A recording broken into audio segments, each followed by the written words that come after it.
Yeah, so all thanks to COVID. No, COVID was one thing because that was, I think, in many ways it has helped us personally. I mean, although with all what has happened around us overall has not been really great, but then what has personally happened to us has been very good this year. Yeah. Personally, the best year of this birth for me has been this one, right? In many ways, because Right. not just for this one, but I learned so many things. I mean, I had spiritually, I met you, and then we learned so many things, Yeah. which otherwise wouldn't have been possible. Again, we accidentally bumped into you because one day she was telling me on a Sunday, she was telling me there is some session. Do you want to go? It's already 2 weeks over now, but there is a recording if you want to be, if you want to watch. And I was like, okay, that's fine, because I was doing nothing. I mean, actually, to be honest. And then I said, okay, let me have. And then 2 hours I spent non-stop on the phone video of yours, 2.5 hours. And I was like, I was kind of attracted to that, so that was very good. And there are other, personally, I mean, religiously, I have improved a lot this year. A number of things that I've learned, and I've learned to perform aradhana properly and all that, which has never been possible in my life. I mean, rightly or wrongly, things have come together, and it's been that way. It's very valuable for me. Sure, everything that I've seen. I think Atma has been, has been the best part of everything. So what is the Atma? What is the learning? Atma, basically, again, I'm reinforcing to myself that you're not the body. Okay. You're not the mind, and you're not the intellect. And everything is your basic. Recently, I've started using the term Jivatma. Okay. For whatever reason. I asked you also the question once. I think, what is the difference between the Jivatma? Why is it called Jivatma and all that? So, and I was listening to last week to another Upaniyasam by Velukudi Krishnan, and so they used Jivatma. I just used to speak of it probably just to kind of associate. Sure. And then probably that is also because it's more natural language for us. English people at the end of the day, we are we are born and brought up here, so we can associate more to Indian terminology. So what is Jivatma?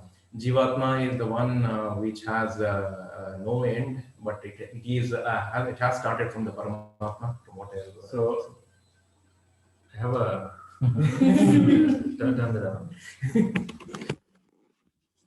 So our Guruji used to use a Trishul. I'm more compassionate. I use a flute. This is actually not to play music, but to make you sing.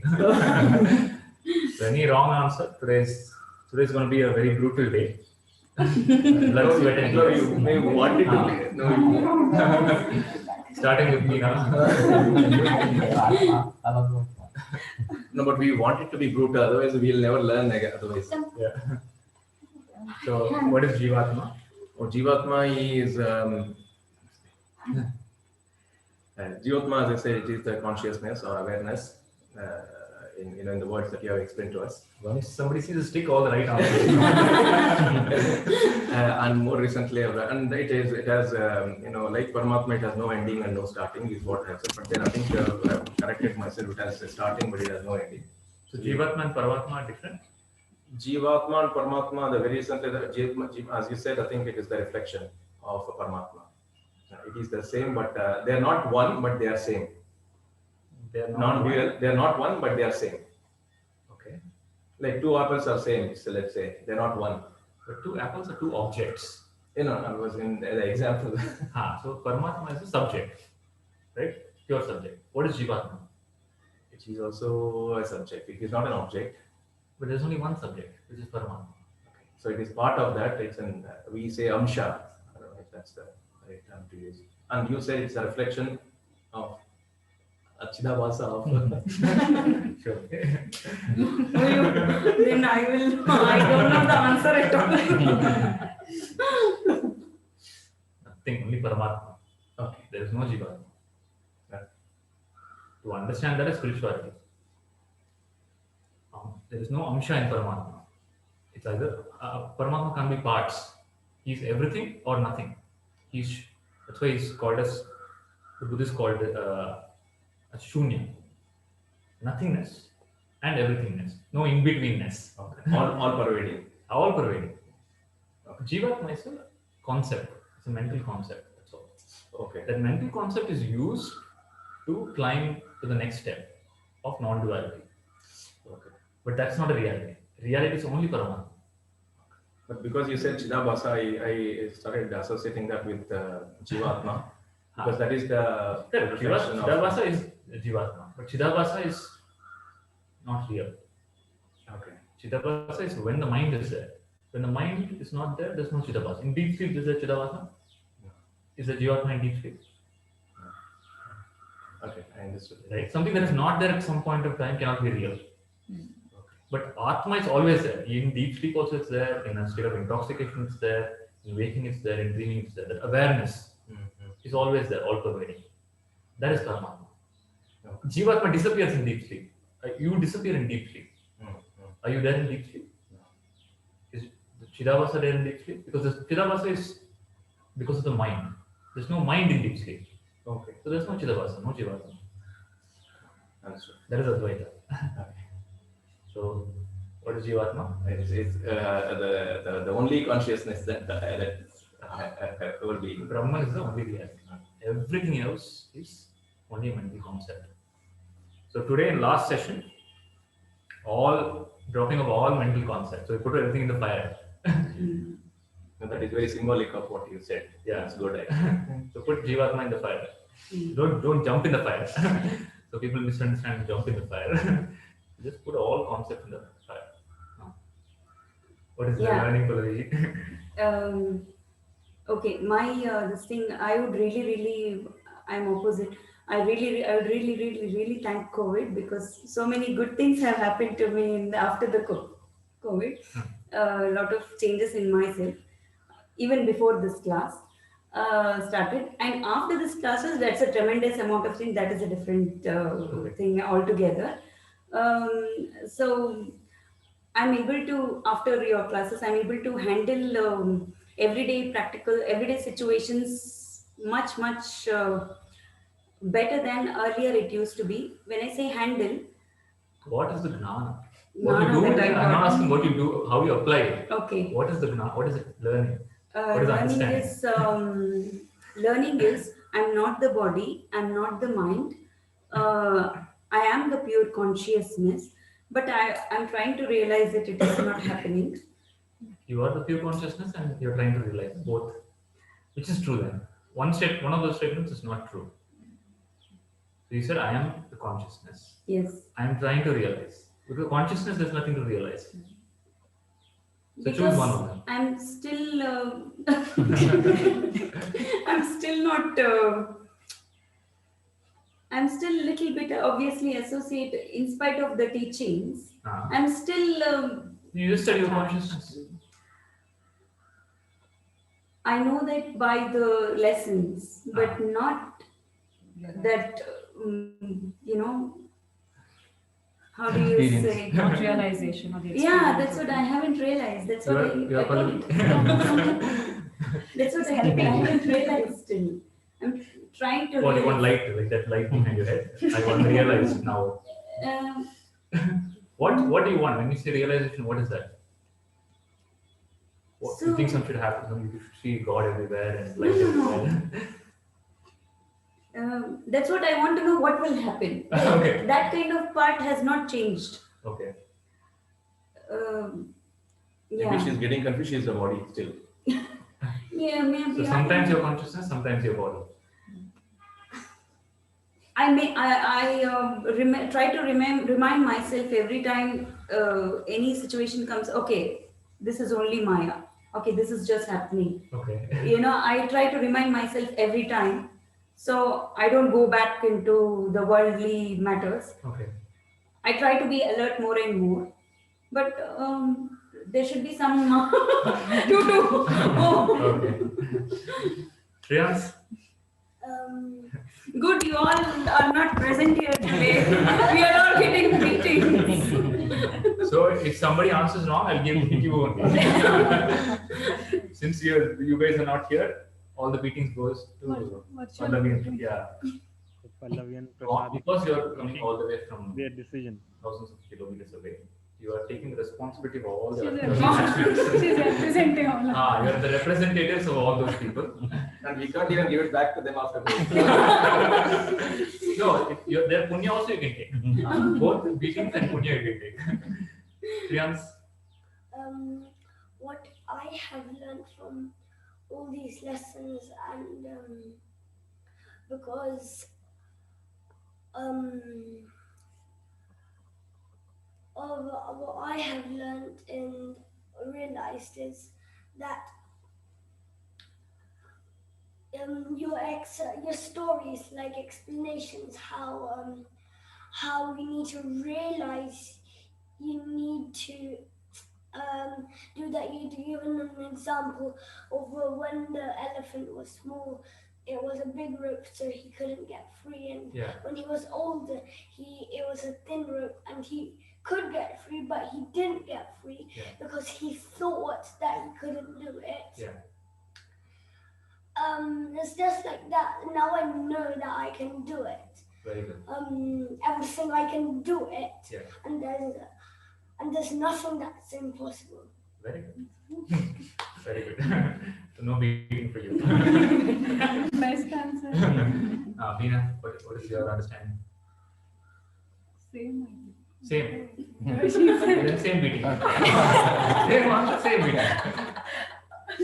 no, they haven't started on it. You said same.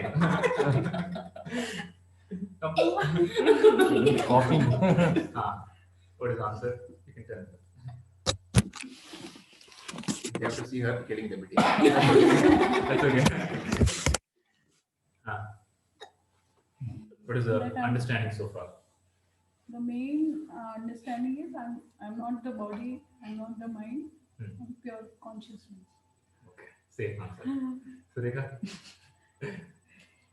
I'll start with that. It's the same thing, but I'm not the concept, I'm not what I think I am, I'm not what, I'm not the experiences that I go through as a human being. So behind all that, so obviously like everyone said, I'm not the body, I'm not the mind, I'm not the emotions, the intellect, the experiences, all that. Then what are you? So, I mean, pure consciousness, but I don't know what consciousness means. I mean, it's just like just awareness or just energy. Okay. So that's, but like she was saying that, like I'm still, Experience of the experience aspect of it. I know I've addressed this in our sessions before, and you've clarified this saying that there is nothing to experience. You just like, So consciousness beyond experience. What do you want? Absence of all experience is consciousness. yeah, but I can't help thinking that there is something to it rather than just accepting. But you just said thought is not me. Correct. But then I just feel like I'm just suspended in space, like I'm not. Space is also a thought. But like metaphorically, I just feel like I'm like, so what is it then? That's what I'm asking you. So that I'm not able to grasp or understand or internalize, or I don't know. I mean, whatever it is. Okay. Or there is nothing, and I think that has to still concretize. I don't know. So every word I use, I know that's the wrong word. Yeah. But yeah, somewhere there. Yeah. Vivek. So not very Vivek is dressed in a military dress. Yeah. Going for war. Maybe the last few days I can wear this.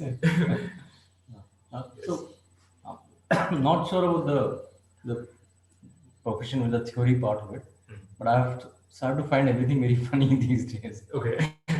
So even in very tough situations, like a major general is shouting at me, I have to control myself from laughing out loud because I'm telling what's in my head that I'm not participating in this play. Sure. So peaceful? No, so I'm feeling a lot of things at the same time. Okay.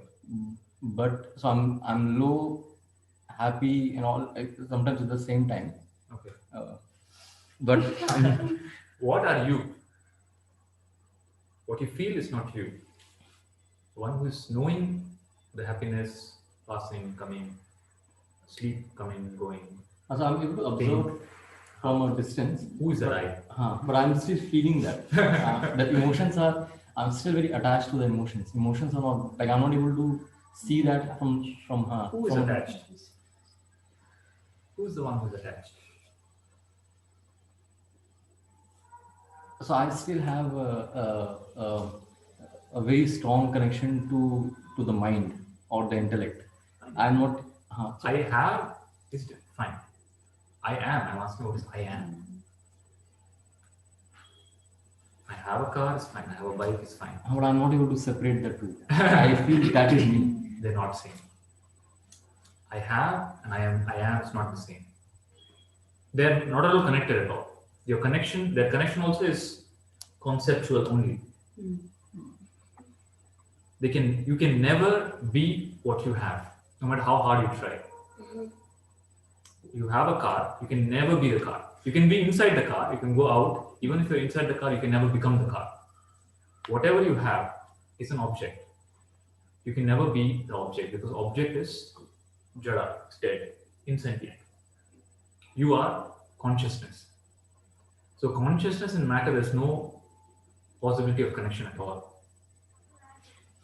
No matter how much I repeat this in my head, I'm not able to see those two things separately. It always feels all the same. Same. So there is a superimposition of matter on consciousness.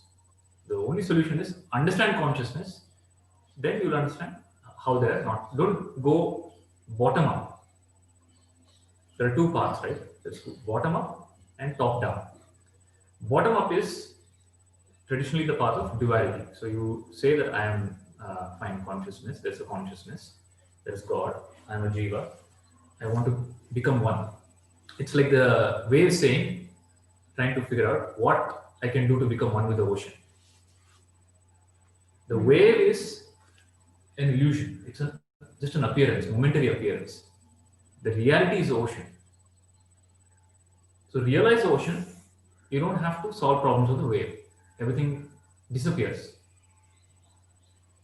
When you wake up from the dream, you won't still bother, oh, I left all those people behind. What are they doing right now? Do you ever think?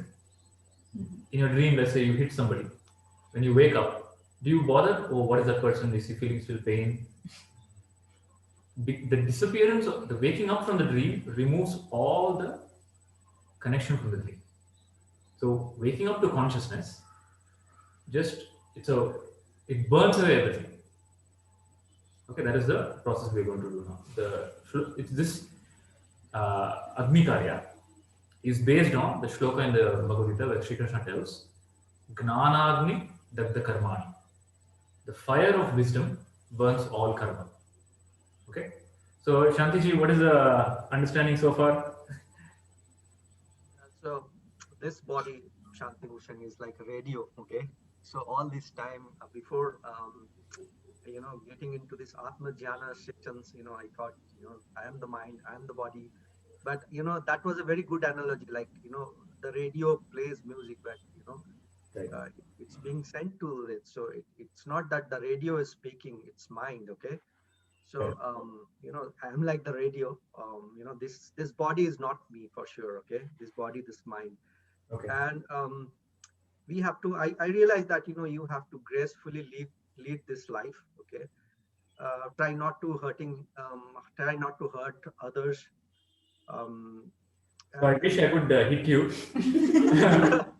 but because you're not there, I have to hit myself because I am the teacher.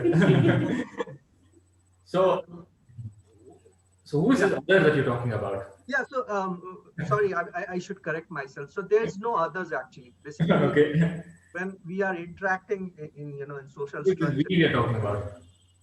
Oh, sorry. So yeah. So when we are, again we. So when the body interacts with other bodies and minds, you should be, mindful of the karma you do, because you get back whatever you do. Okay. And and you have to the battlefield of this Mahabharata teaches a lot. So based on the situations, you have to act accordingly, without getting emotionally without getting emotionally kind of bound to the situation. You have to act according to the situation. Yeah. Okay. And I think, Krishnaji, I have whatever I realize, when you are disturbed, I mean, when I am disturbed, so that moment I feel that, okay, I'm not the body, I'm not the mind. That helps a lot. Okay. And I feel that, we should have this kind of session. There are so many people who are going through depression and struggle. Okay. Mental struggle. I think this, they should have. I'm sure if who is Atma Gnani person will never have this emotional or mental struggle ever again. Yeah. Yeah. Okay. Viplavji, what is your understanding so far?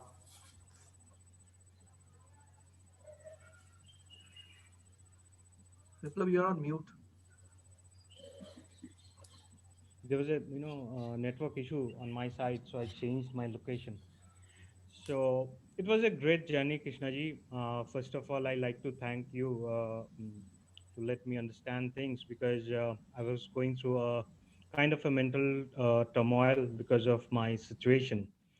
Actually, I'm without an employment since last 8 9 months.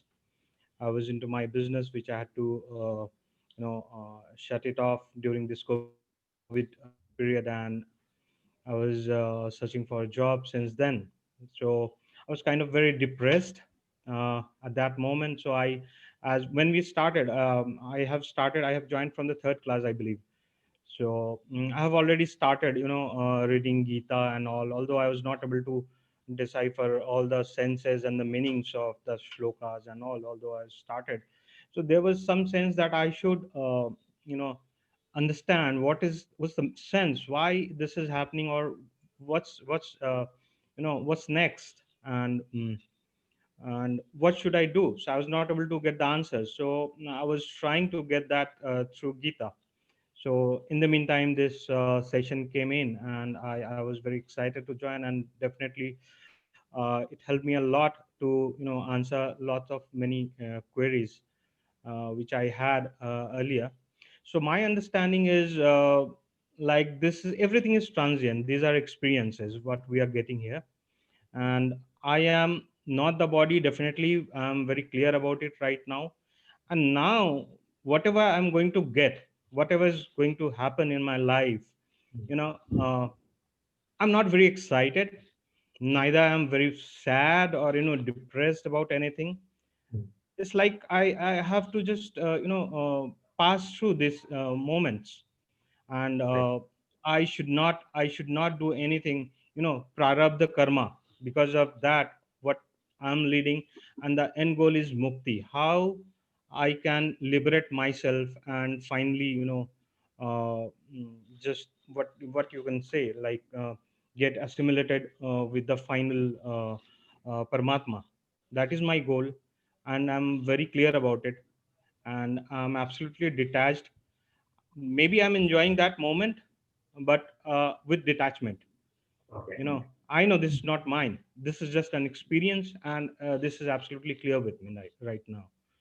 So Right. yes, that's it. So this is just a reflection, and this is Right. just a body. It's a vehicle. So I have to someday, I have to pass. I don't know whether finally I will be liberated, or again I have to take another birth, or how many births I don't know. But I'm pretty clear that I am no more enjoying the worldly enjoyments. This doesn't attract me at all, these days. Right. Very good. Meenakshi ji.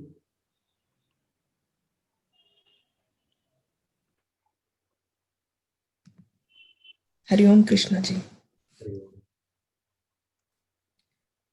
Yes. So, What is the learning so far? Today is the last session. Whatever you want, you have to ask today.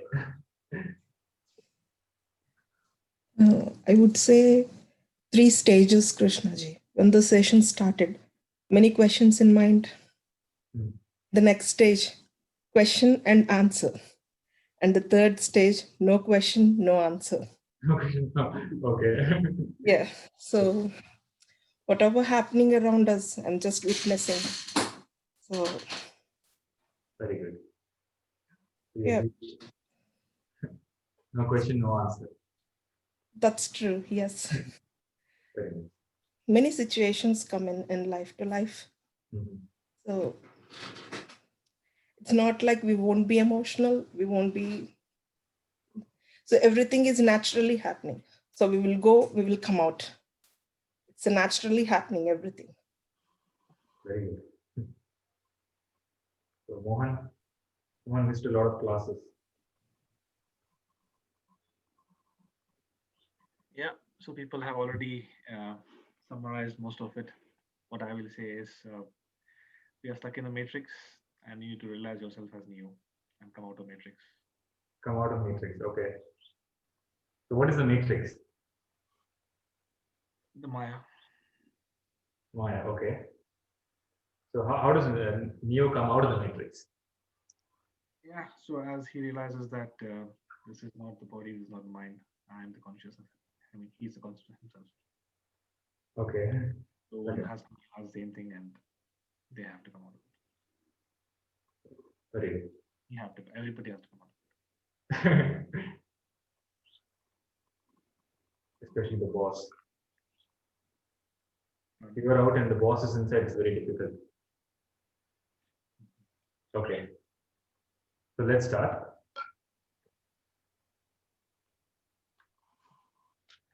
So today, before we start the discussion, after the discussion, we will we'll perform this very simple way, the Gayatri Homa. I'll talk about why Gayatri Homa, what is Gayatri Homa, and what is the meaning of the Gayatri Mantra. Why is it important in the journey of enlightenment and devotion? Okay, we'll start.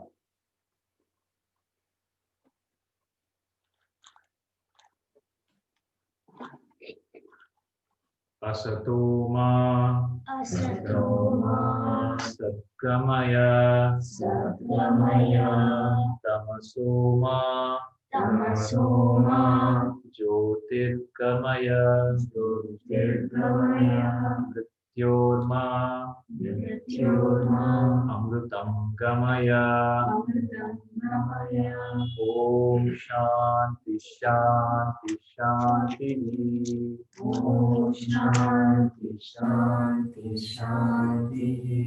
Asatoma Satgamaya Tamasoma Jyotirgamaya Mrityorma Amrutam Gamaya Om Shanti Shanti Shanti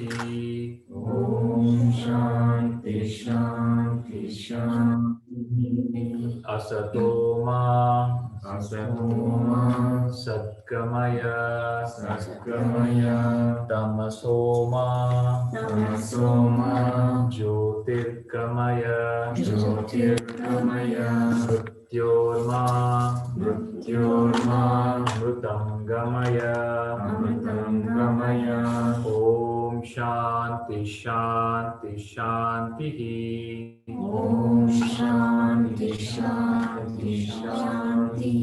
Asatoma Satgamaya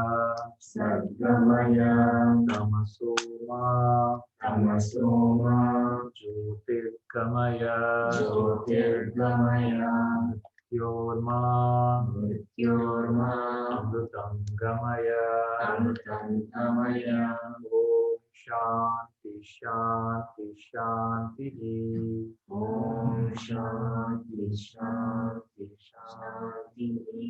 Asatoma Satgamaya Tamasoma Jyotirgamaya Mrityorma Amrutam Gamaya Om Shanti Shanti Shanti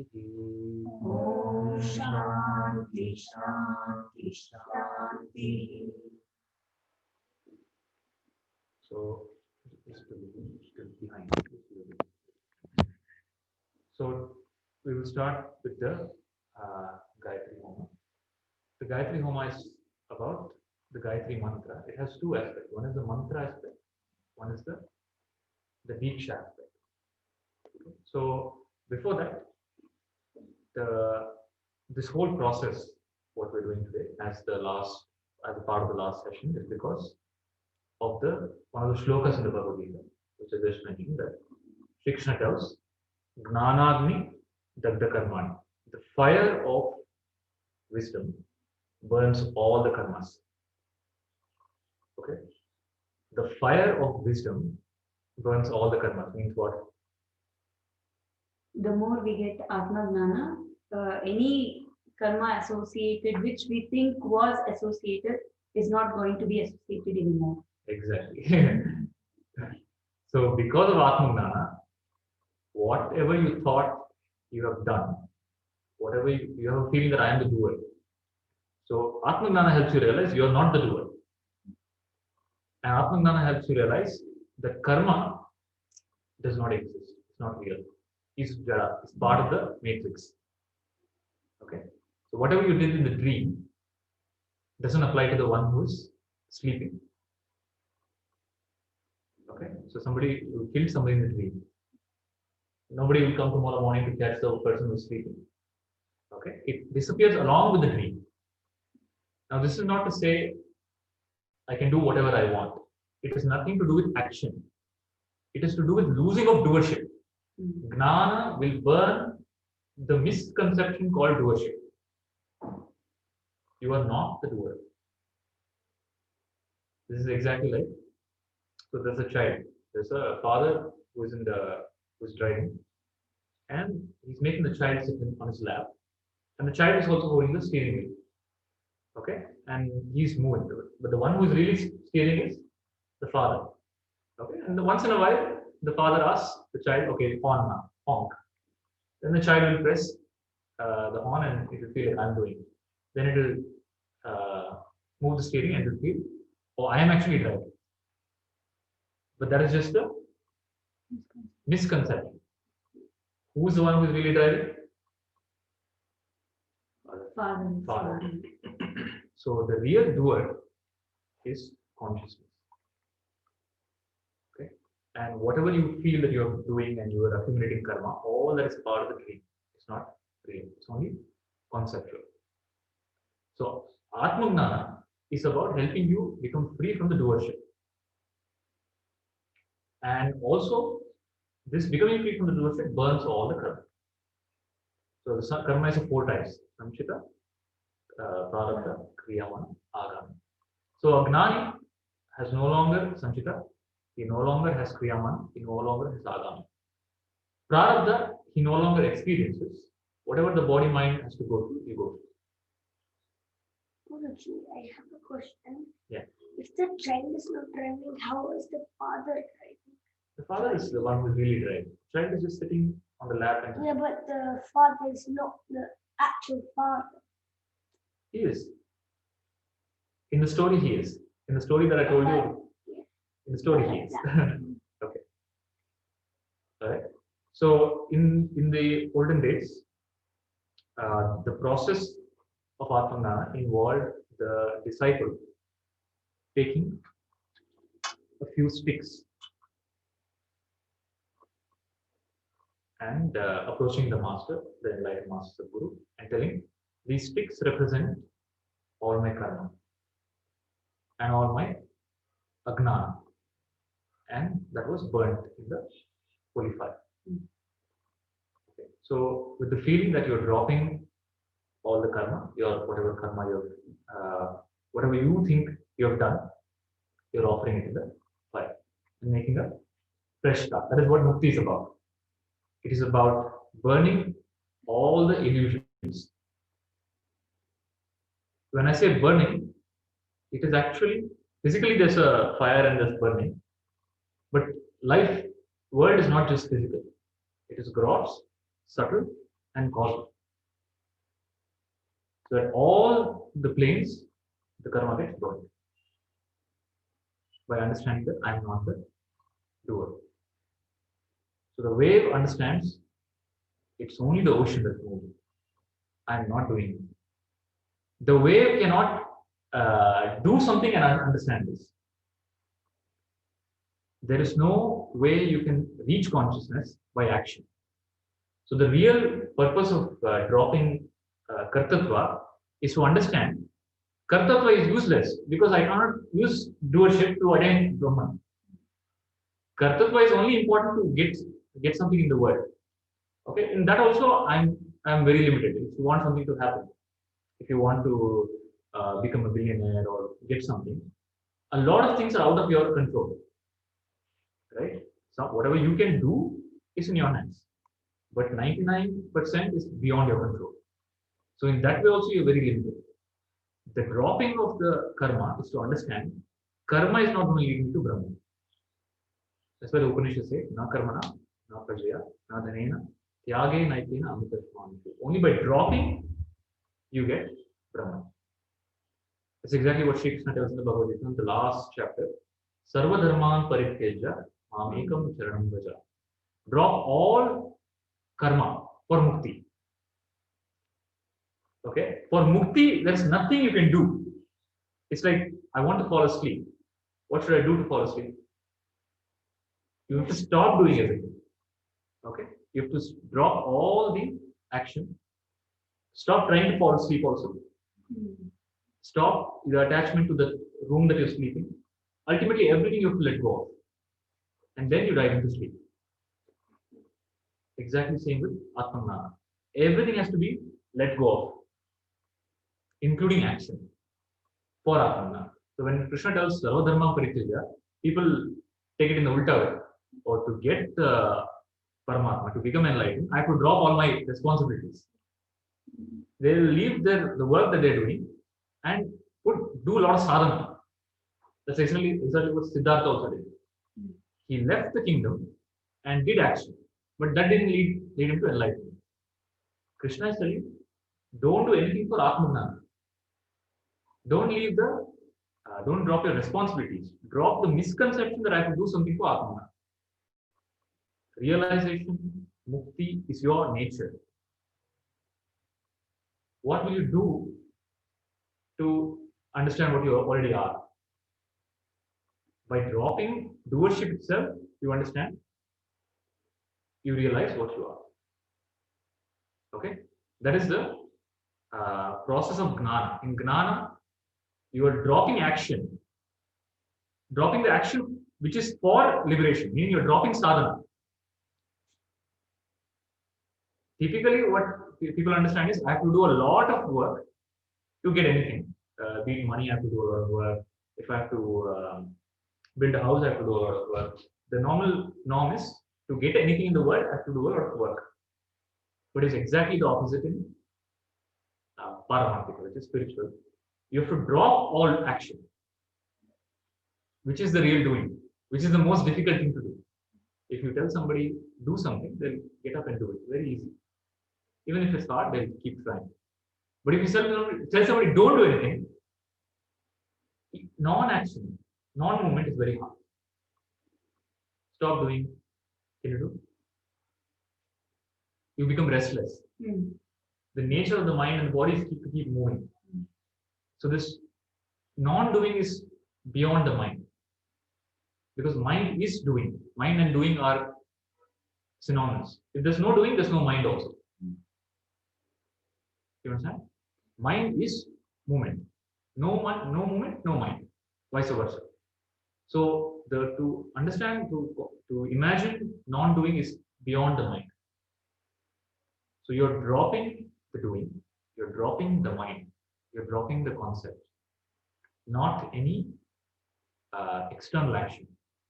You're dropping all external action for mukti. You understand? Sadhana you're dropping. Sadhana is to be dropped. Sadhana will not lead to mukti. Effort will not lead to mukti. Dropping of the effort will lead to mukti. But until you come to that point, you have to do good effort. Okay, so meeting the master is that point. The Sadguru is supposed to be that. He's the one who is supposed to end your sadhana, not prescribe more sadhana. Okay, Sadguru never gives, okay, do this more. No. Stop everything. You cannot do anything and know yourself.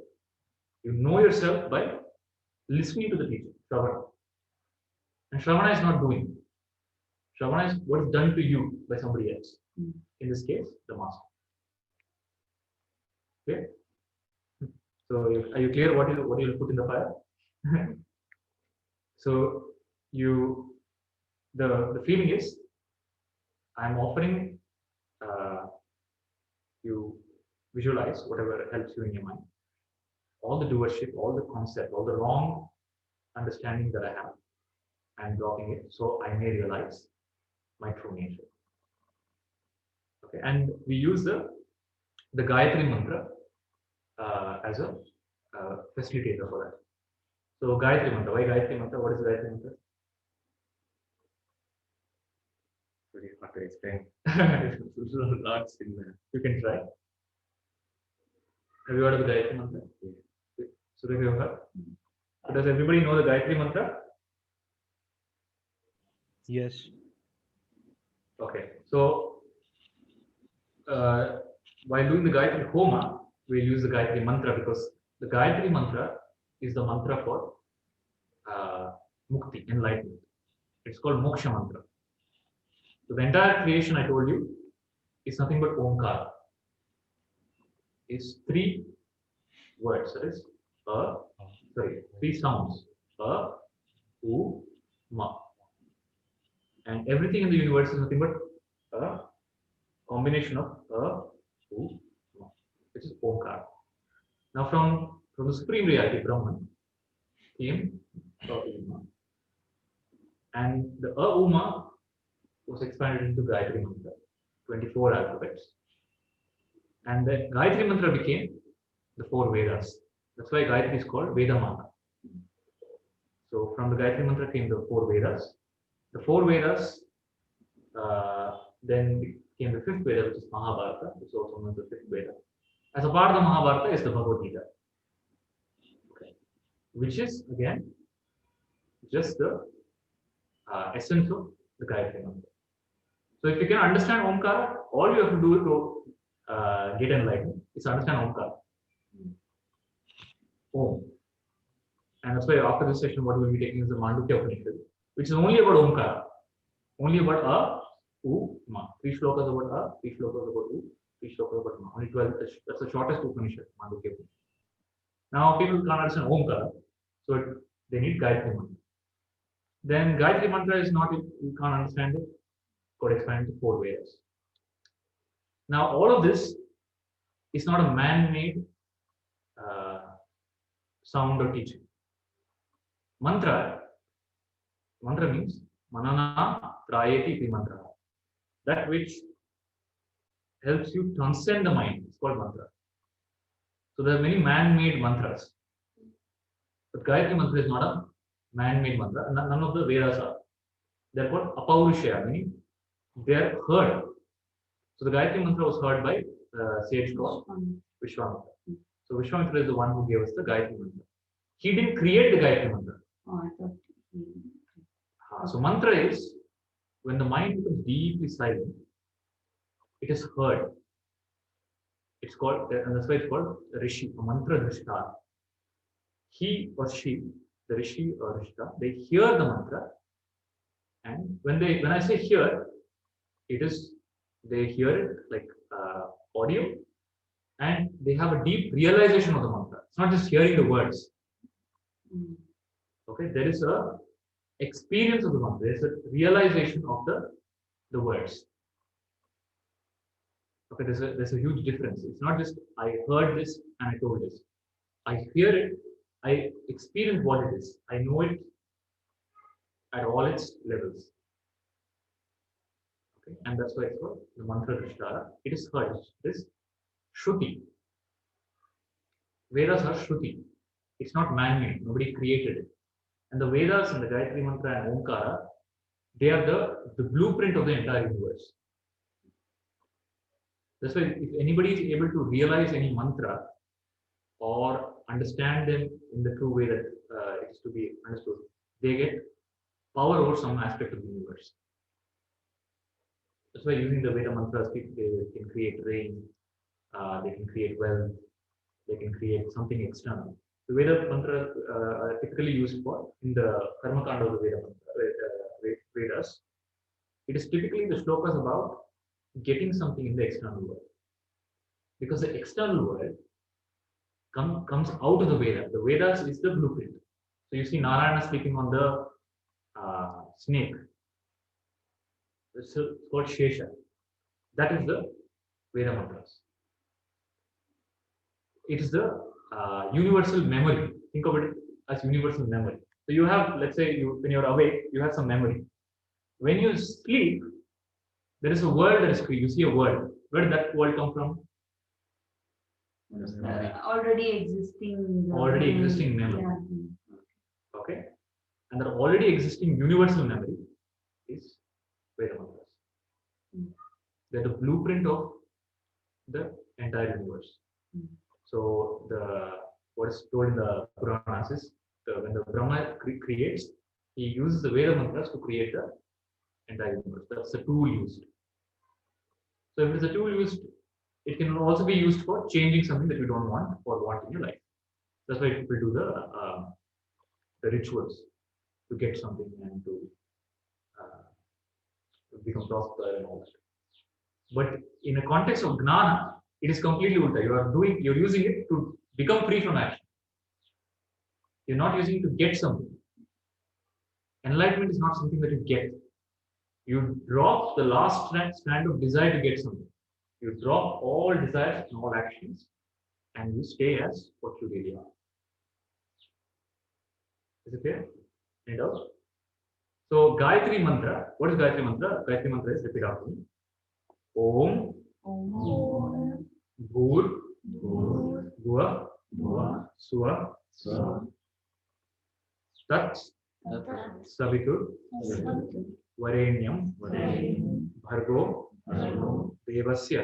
Dhimahi. Dhyo Yona. Prachodayat. So the Gayatri mantra is Om. You should tell that Om is most of the mantras start with Om, because Om is the supreme reality. Bhu, Bhuva, Swaha. So Bhu, Bhuva, Swaha represent, Bhu is Bhuloka, waking, then dreaming, then deep sleep. So you have three: waking, dreaming, deep sleep. Okay? So Bhu, Bhuva, Swaha.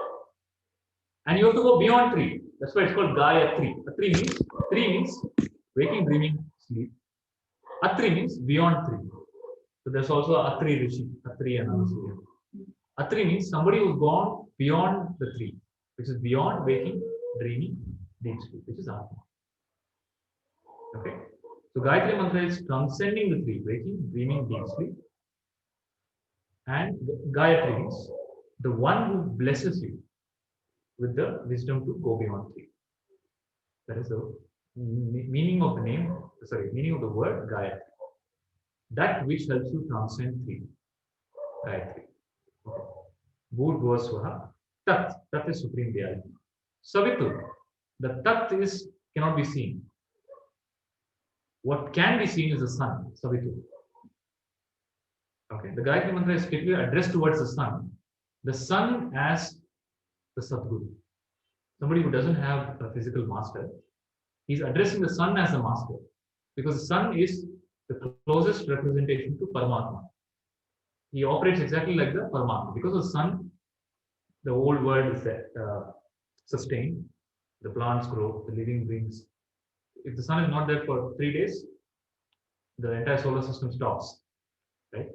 The sun and gives light. So the consciousness is the one that illumines. So the sun is Surya, but the Surya is actually a representation of Surya Narayana. We are actually praying to Surya Narayana consciousness, also the Sadguru, to bless you. Savitu Varenyana Bhargo Devasya Dhimahi. We meditate upon the most supreme, which is this principle, this highest principle, so that Dhiyo Yona Prachodaya, so that Dhiyo Yona, so that my intellect, Yo Yona, not only mine, everybody's intellect, becomes prachodaya, illumined. So they are telling where the problem is. Where is the problem? Mind. Intellect. The problem is in the intellect. The intellect is your faculty that creates your self-identity. Whatever you say, I am this, is because of the intellect. The correction is required in the intellect. And that's why the solution is not action. No action can correct intellect. What will correct intellect? Give up the duration. No. So the child thinks, Shreya, so the earth go around the sun or sun go around the earth? The earth goes. The earth goes around the sun. No. I see every day I'm standing, the sun is moving from here to here, from east to west. Because we are moving and the earth is moving. Okay. So that's why we think that we are not moving and the sun is moving. But what do I see? I see always the sun moving. I don't see me moving. I'm standing. Okay, I can stand on my set terrace. Because Okay? we haven't realized that we are moving. You're moving. Okay. See, this is exactly like that. You see the sun moving and you're not moving. But actually, the earth is moving around the sun. Okay? But your physical experience is opposite. How do you know that the sun is moving, the earth is moving around the sun? From outside the earth. No, because some teacher told you in third standard. Right? The teacher told you earth is not moving around the sun is not moving around the earth is moving around the sun. Because the teacher told, you took it for granted. And that shifted your perception. Same thing in Atma. You're experiencing matter as reality. That is your experience. But your experience is the sun is moving. But the reality is not that. The reality is the earth is moving. Reality is consciousness is real, not matter. And that happens because of Shravana, teacher telling, third standard teacher. So if you tell in third standard to the child, it's better. But after so many years you come here, then I have to tell you, consciousness is real, matter is not real. Okay? So that is the correction, the intellect. That is the only problem in life. Please understand. All the suffering, the greatest suffering of mankind that all the authors and poets in Bollywood and Hollywood make movies about, all dangles in the realm of intellect. From the intellect's perspective, if suffering is real, it is real. If the intellect shifts the perspective and says, I am consciousness, entire life experience changes. So the intellect right now is pointing, I am body, mind, and the intellect. Just give the correction to the intellect and make it understand it is consciousness. Then that is called mukti. Okay, and that is by the grace of the Gayatri mantra and the support. So understood the meaning of Gayatri mantra? Om Bhur Bhosvaha Tatsaviturvarenyam Bhargo Devasya Dhimahi Dhiyo Yona Prachodayat. Is everybody clear the meaning of Gayatri mantra? Meenakshi ji?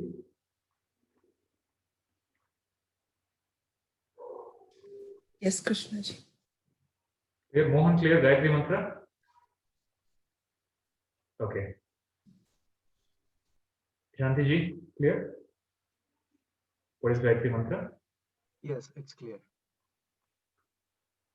So we will start offering. What should we offer into the fire? All our karmas. Karma and doership. That I am the doer. And if you want the whatever is bothering you right now in life. So in life, there are forces, external forces that you feel you are a victim to.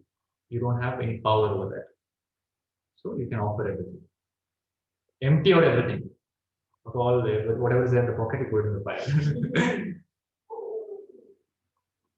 Okay, and this fire is it's not ordinary. In the Sanatana Dharma, fire is never considered ordinary. It is Brahman, Brahmarpanam, Brahmahavi, Brahmagno, Brahmanautam, Brahmaiva tena gavidavyam, Brahma karma samadhana. The process of fire worship is the most sacred. It is the connector between Paramatma and matter. Okay, so whatever is given into the fire, it consumes. Where does it go? Doesn't go anywhere. It doesn't go anywhere. So if I put this into the fire, where does it go? Burns into ashes. It burns into ashes, but it stays there until you wash it. So the fire consumes it. So if you eat an apple, where does it go?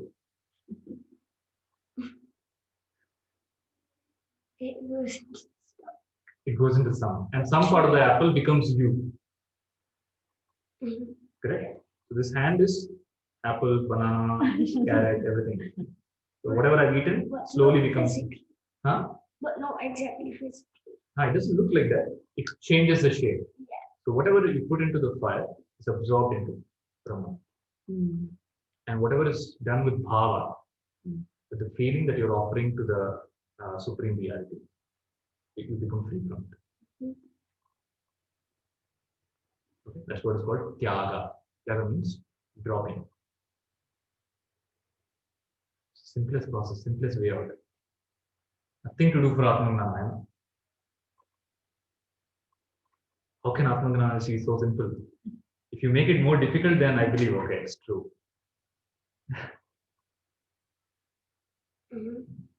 Not true? No, I'm just thinking whatever you said.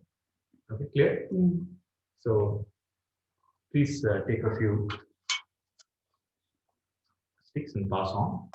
And on behalf of the people who are not here, I will call out your name. I will do it on your behalf. And I will call out your name. That time you can just connect here.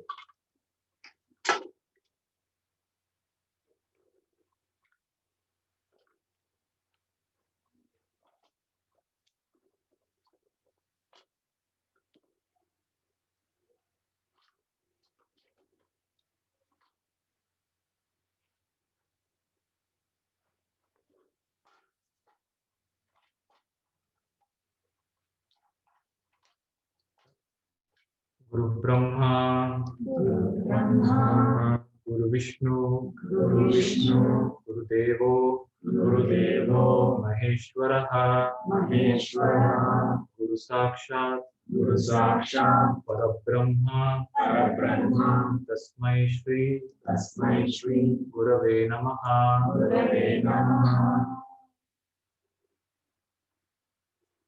Om Bhurvasvaha.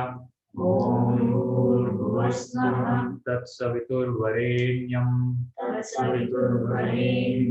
Bhargo Devasya Dhimahi Dhiyo Yo Na Prachodayat. Om Bhurvasvaha Tatsaviturvarenyam Bhargo Devasya Dhimahi Dhiyo Yo Na Prachodayat. Om Bhurvasvaha Tatsaviturvarenyam Bhargo Devasya Dhimahi Dhiyo Yo Na Prachodayat. Om Bhurvasvaha Tatsaviturvarenyam Bhargo Devasya Dhimahi Dhiyo Yo Na Prachodayat. One by one, you can give it to me. I'll put it to the holy fire. So, who knows the Gayatri mantra here now to chant? You can also chant. So, both of you continue to chant it. Don't stop it until we stop. Start. Om Bhurvasvaha Tatsaviturvarenyam भर्गो देवस्य धीमहि धियो यो न प्रचोदयात्। ॐ भूर्भुवस्वः तत्सवितुर्वरेण्यं भर्गो देवस्य धीमहि धियो यो न प्रचोदयात्। ॐ भूर्भुवस्वः तत्सवितुर्वरेण्यं भर्गो देवस्य धीमहि धियो यो न प्रचोदयात्। ॐ भूर्भुवस्वः तत्सवितुर्वरेण्यं भर्गो देवस्य धीमहि धियो यो न प्रचोदयात्। ॐ भूर्भुवस्वः तत्सवितुर्वरेण्यं भर्गो देवस्य धीमहि धियो यो न प्रचोदयात्। ॐ भूर्भुवस्वः तत्सवितुर्वरेण्यं भर्गो देवस्य धीमहि धियो यो न प्रचोदयात्।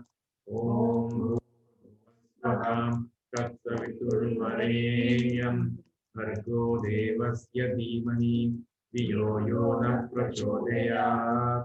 ॐ भूर्भुवस्वः तत्सवितुर्वरेण्यं भर्गो देवस्य धीमहि धियो यो न प्रचोदयात्।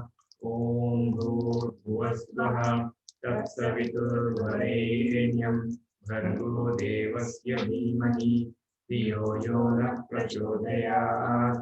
ॐ भूर्भुवस्वः तत्सवितुर्वरेण्यं भर्गो देवस्य धीमहि धियो यो न प्रचोदयात्।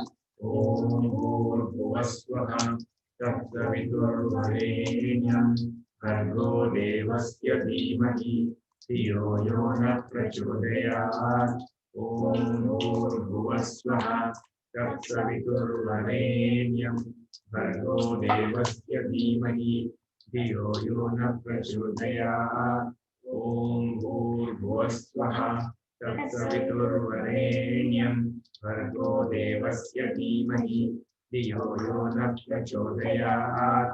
ॐ भूर्भुवस्वः तत्सवितुर्वरेण्यं भर्गो देवस्य धीमहि धियो यो न प्रचोदयात्। ॐ भूर्भुवस्वः तत्सवितुर्वरेण्यं भर्गो देवस्य धीमहि धियो यो न प्रचोदयात्।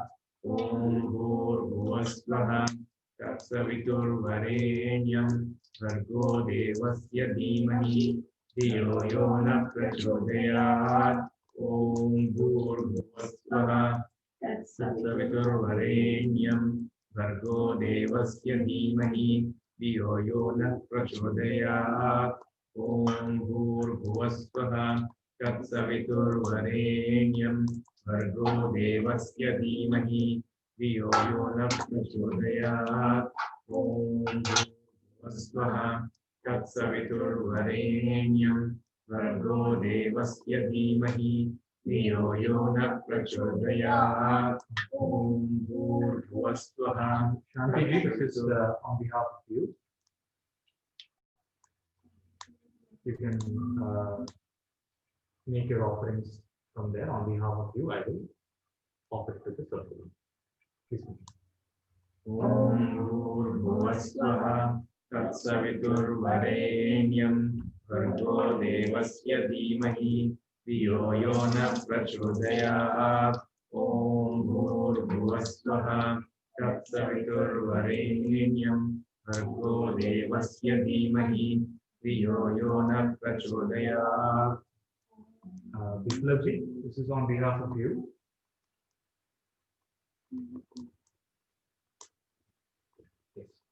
ॐ भूर्भुवस्वः तत्सवितुर्वरेण्यं भर्गो देवस्य धीमहि धियो यो न प्रचोदयात्। ॐ भूर्भुवस्वः तत्सवितुर्वरेण्यं भर्गो देवस्य धीमहि धियो यो न प्रचोदयात्। ॐ भूर्भुवस्वः तत्सवितुर्वरेण्यं भर्गो देवस्य धीमहि धियो यो न प्रचोदयात्। Meenakshi ji, this is on behalf of you. ॐ भूर्भुवस्वः तत्सवितुर्वरेण्यं भर्गो देवस्य धीमहि धियो यो न प्रचोदयात् ॐ भूर्भुवस्वः तत्सवितुर्वरेण्यं भर्गो देवस्य धीमहि धियो यो न प्रचोदयात् ॐ भूर्भुवस्वः तत्सवितुर्वरेण्यं भर्गो देवस्य धीमहि धियो यो न प्रचोदयात् Mohan, this is on behalf of you.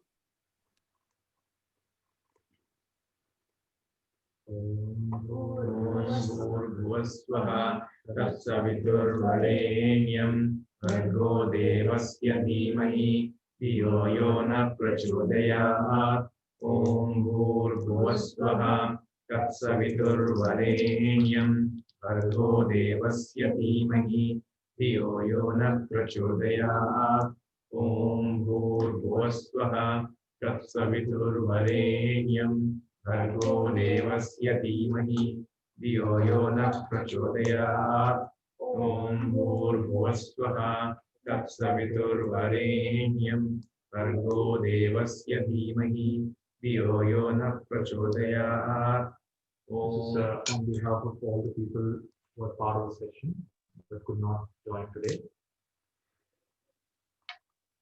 ॐ भूर्भुवस्वः तत्सवितुर्वरेण्यं भर्गो देवस्य धीमहि धियो यो न प्रचोदयात् ॐ भूर्भुवस्वः तत्सवितुर्वरेण्यं भर्गो देवस्य धीमहि धियो यो न प्रचोदयात् ॐ भूर्भुवस्वः तत्सवितुर्वरेण्यं भर्गो देवस्य धीमहि धियो यो न प्रचोदयात् ॐ भूर्भुवस्वः तत्सवितुर्वरेण्यं भर्गो देवस्य धीमहि धियो यो न प्रचोदयात् ॐ भूर्भुवस्वः तत्सवितुर्वरेण्यं भर्गो देवस्य धीमहि धियो यो न प्रचोदयात् ॐ भूर्भुवस्वः तत्सवितुर्वरेण्यं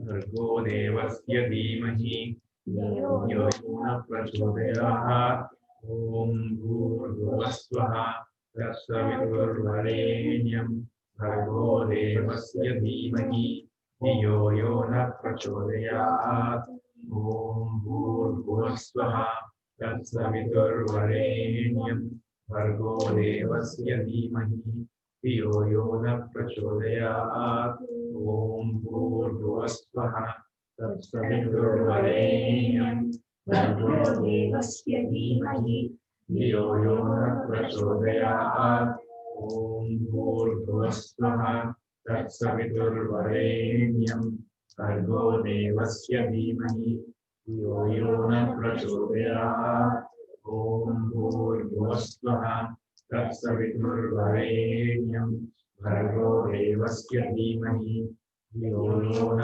प्रचोदयात् ॐ भूर्भुवस्वः तत्सवितुर्वरेण्यं भर्गो देवस्य धीमहि धियो यो न प्रचोदयात् ॐ भूर्भुवस्वः तत्सवितुर्वरेण्यं भर्गो देवस्य धीमहि धियो यो न प्रचोदयात् ॐ भूर्भुवस्वः तत्सवितुर्वरेण्यं भर्गो देवस्य धीमहि धियो यो न प्रचोदयात् ॐ भूर्भुवस्वः तत्सवितुर्वरेण्यं भर्गो देवस्य धीमहि धियो यो न प्रचोदयात् ॐ भूर्भुवस्वः तत्सवितुर्वरेण्यं भर्गो देवस्य धीमहि धियो यो न प्रचोदयात् ॐ भूर्भुवस्वः तत्सवितुर्वरेण्यं भर्गो देवस्य धीमहि धियो यो न प्रचोदयात् ॐ भूर्भुवस्वः तत्सवितुर्वरेण्यं भर्गो देवस्य धीमहि धियो यो न प्रचोदयात् ॐ भूर्भुवस्वः तत्सवितुर्वरेण्यं देवस्य धीमहि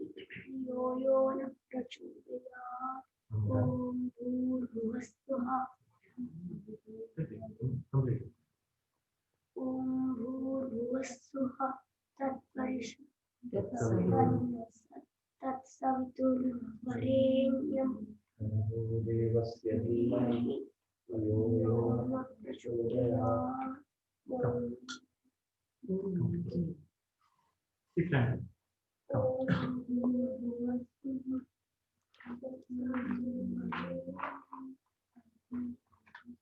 भर्गो देवस्य धीमहि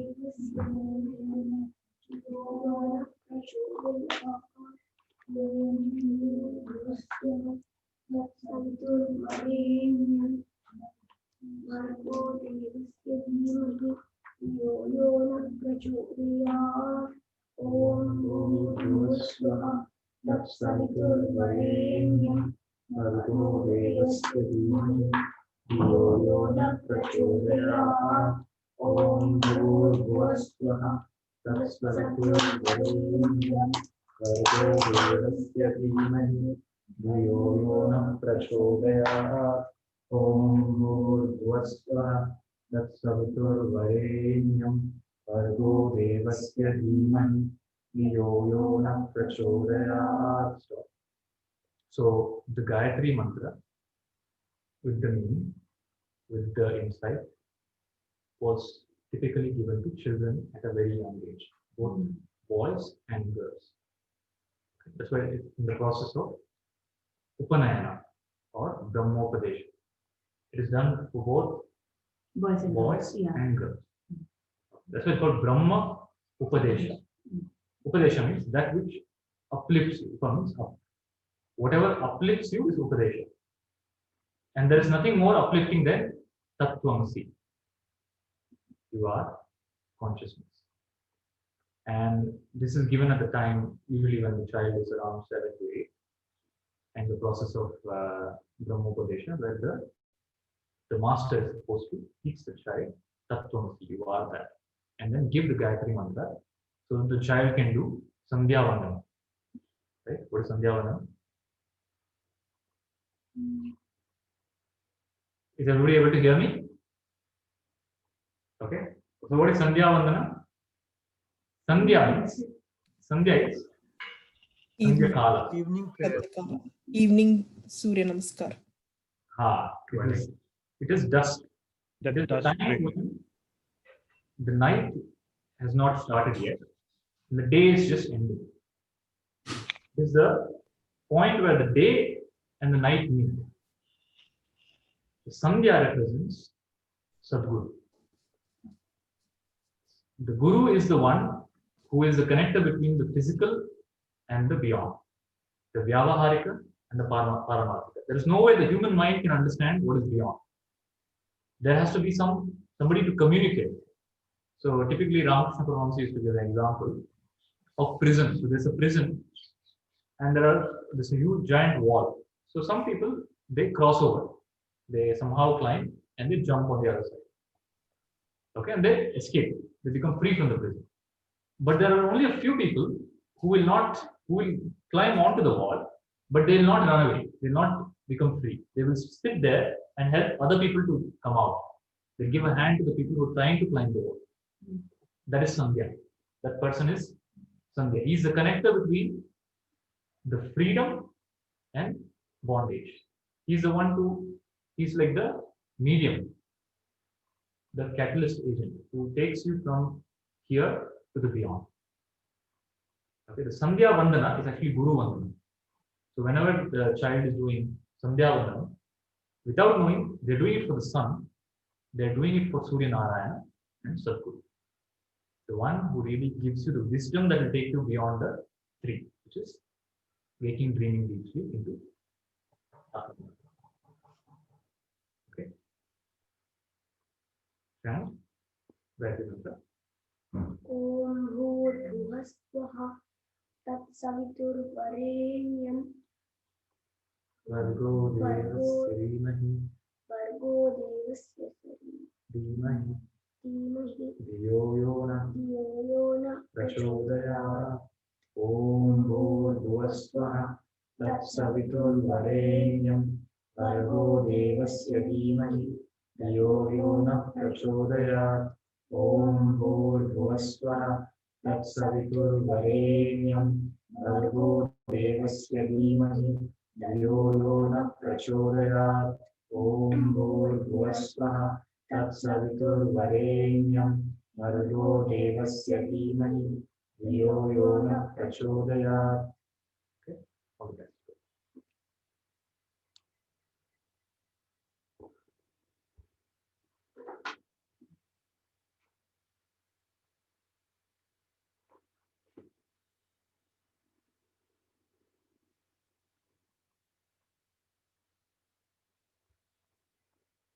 Is Gayatri mantra clear? Is there any doubt? Is it clear, everybody? Online? Yes. Yes. Clear. Yes, Krishna. Clear. So Brahmopadesham is clear? Yes. Brahmopadesham is the correction of the intellect. The lack of Brahmopadesham creates Brahma. There is Brahma, there is Brahm. Brahma means delusion. So without the right input, you live completely deluded without knowing who you are.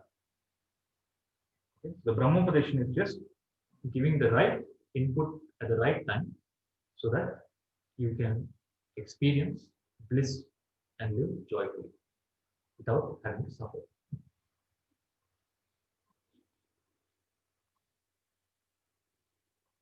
Okay? So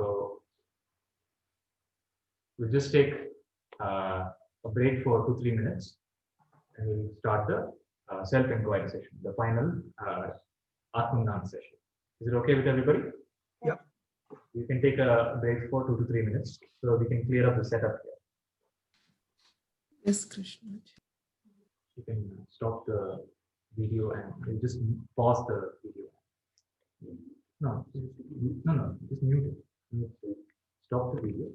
And that.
I'm okay. He should be okay. No, I will ask him. He should be okay.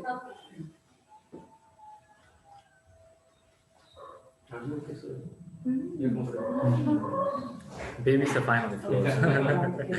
Babies are fine on the floor. I missed you all, you were silent. I just I was struggling to find them.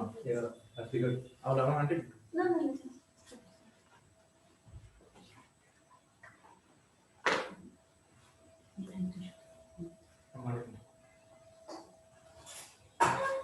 It's very beautiful though. Okay.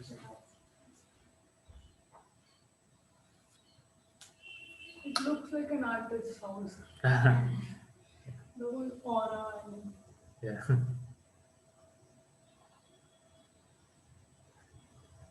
We were just going in the somewhere yesterday and going in the car, but obviously, it was too much of traffic and the driver and the other guy, they were really fighting. I really wanted to go and tell them, relax, this is all Maya. It's okay, he is not existing, don't fight. I just really felt like You telling can imagine the situation where she was like that and I'm like pulling her. So, yeah. She was literally like jumping off the car. I was like, Yeah. It's okay as long as you try to tell other people. Don't go and tell husband and wife, spouse. The spouse starts telling this is all Maya. Then, so my Guruji used to give a real example. Okay, so he was in a very senior position in IT company.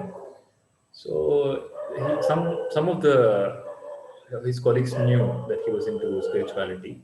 So with them, with them he used to speak, not just everybody. Only with them he used to tell. So sometime he had told a certain person about how you're not the doer. Okay? And he had explained logically. See, you're not the doer, all the logic that he gave, and hence proved you're not the doer. So this person is this is the first time you hear something so insightful and profound, right? You want to share it with the world. So he went home and it was his anniversary, and the wife had made some dish, and she asked, do you know what is today? He told, no, I don't know what, because they've been married for over 20 years. So it's our anniversary, and I made this for you. He told, you're not the doer. Do you know who made this? She got furious, apparently. Okay? Because I've been married for you for 20 years. I remember the anniversary and I make something special for you, and this is how you respond. So, and he doesn't know what to say to that. He has only learned what to say when somebody says, you're not the doer. He has not learned what to say if there's a comeback. Yeah. You're not getting angry, somebody else is getting Yeah. Right? So until you're completely established, so the Guruji was telling. No, it was just I felt. No, I understand. This is joking. So this is the this really happened. Okay. So He has Guruji, got quite a number of followers. who? Your Guruji. I saw in the YouTube. And Yeah. That session was only for about half an hour. Maybe it finished quick. I was expecting similar 2 hours kind of session. Yeah. But it finished off quickly. Right. Yeah. Probably So the longer sessions, he does the same thing, 9 months session. Yeah. For us, it was the entire day. Oh. So we used to spend the entire day in his house, sometimes 2 days. And then that was a 9 months. And offline, he does many short sessions as well. Do you also do this 9-month session to many other people? So next month we're starting, and I think your friends Anu and Sheshadri are they would contacted. register with you. Okay. So next month we're starting. Okay. So we'll start that first next month. Okay. And of course it will be on the same group. All of you are welcome to join. And we'll start Mandukya Upanishad also next month. Okay, shall we resume? Yes. Yes. Okay.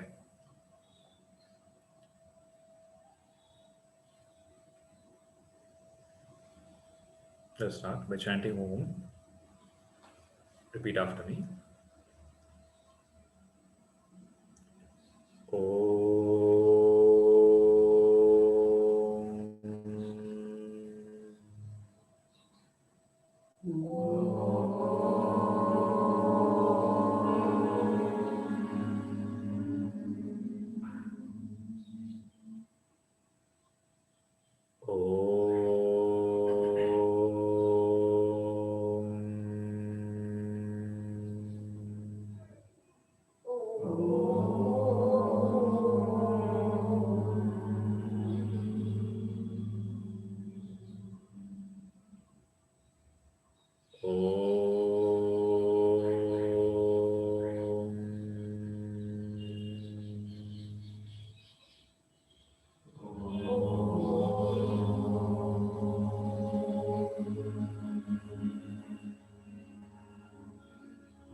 Shruti Smriti Purananam Alayam Karunalayam Namami Bhagavatpadam Shankaram Lokashankaram Harihi Om Shri Gurubhyo Namaha Harihi Om Slowly open your eyes.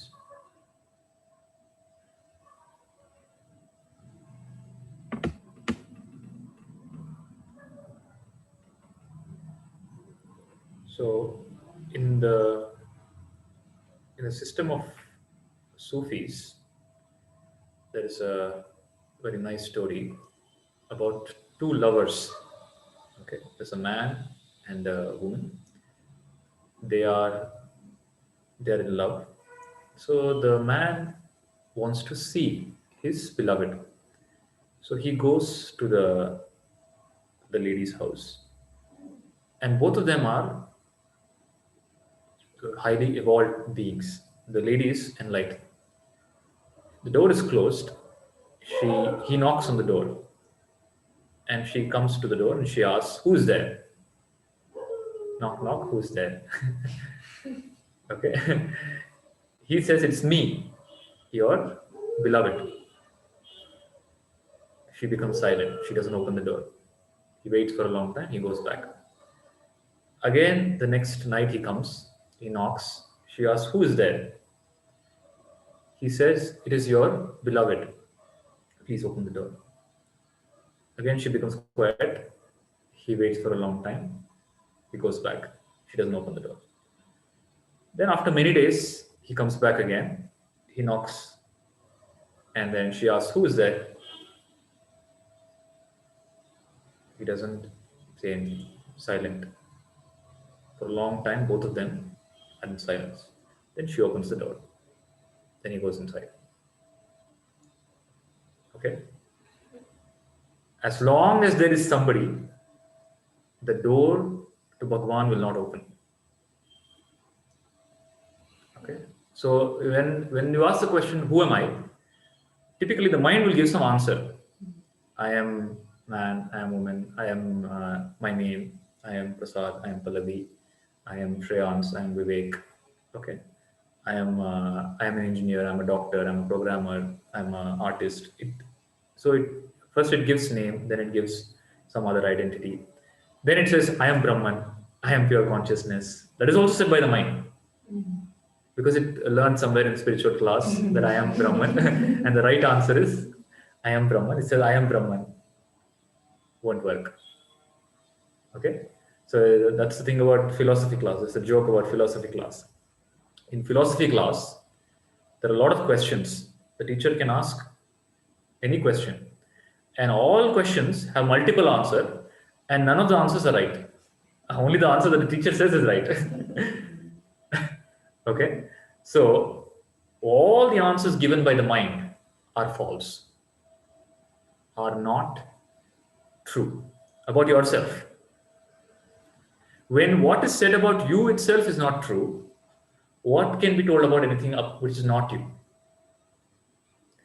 Any thought that you have about yourself cannot be true. Any answer that you come up as a thought about yourself is not the answer.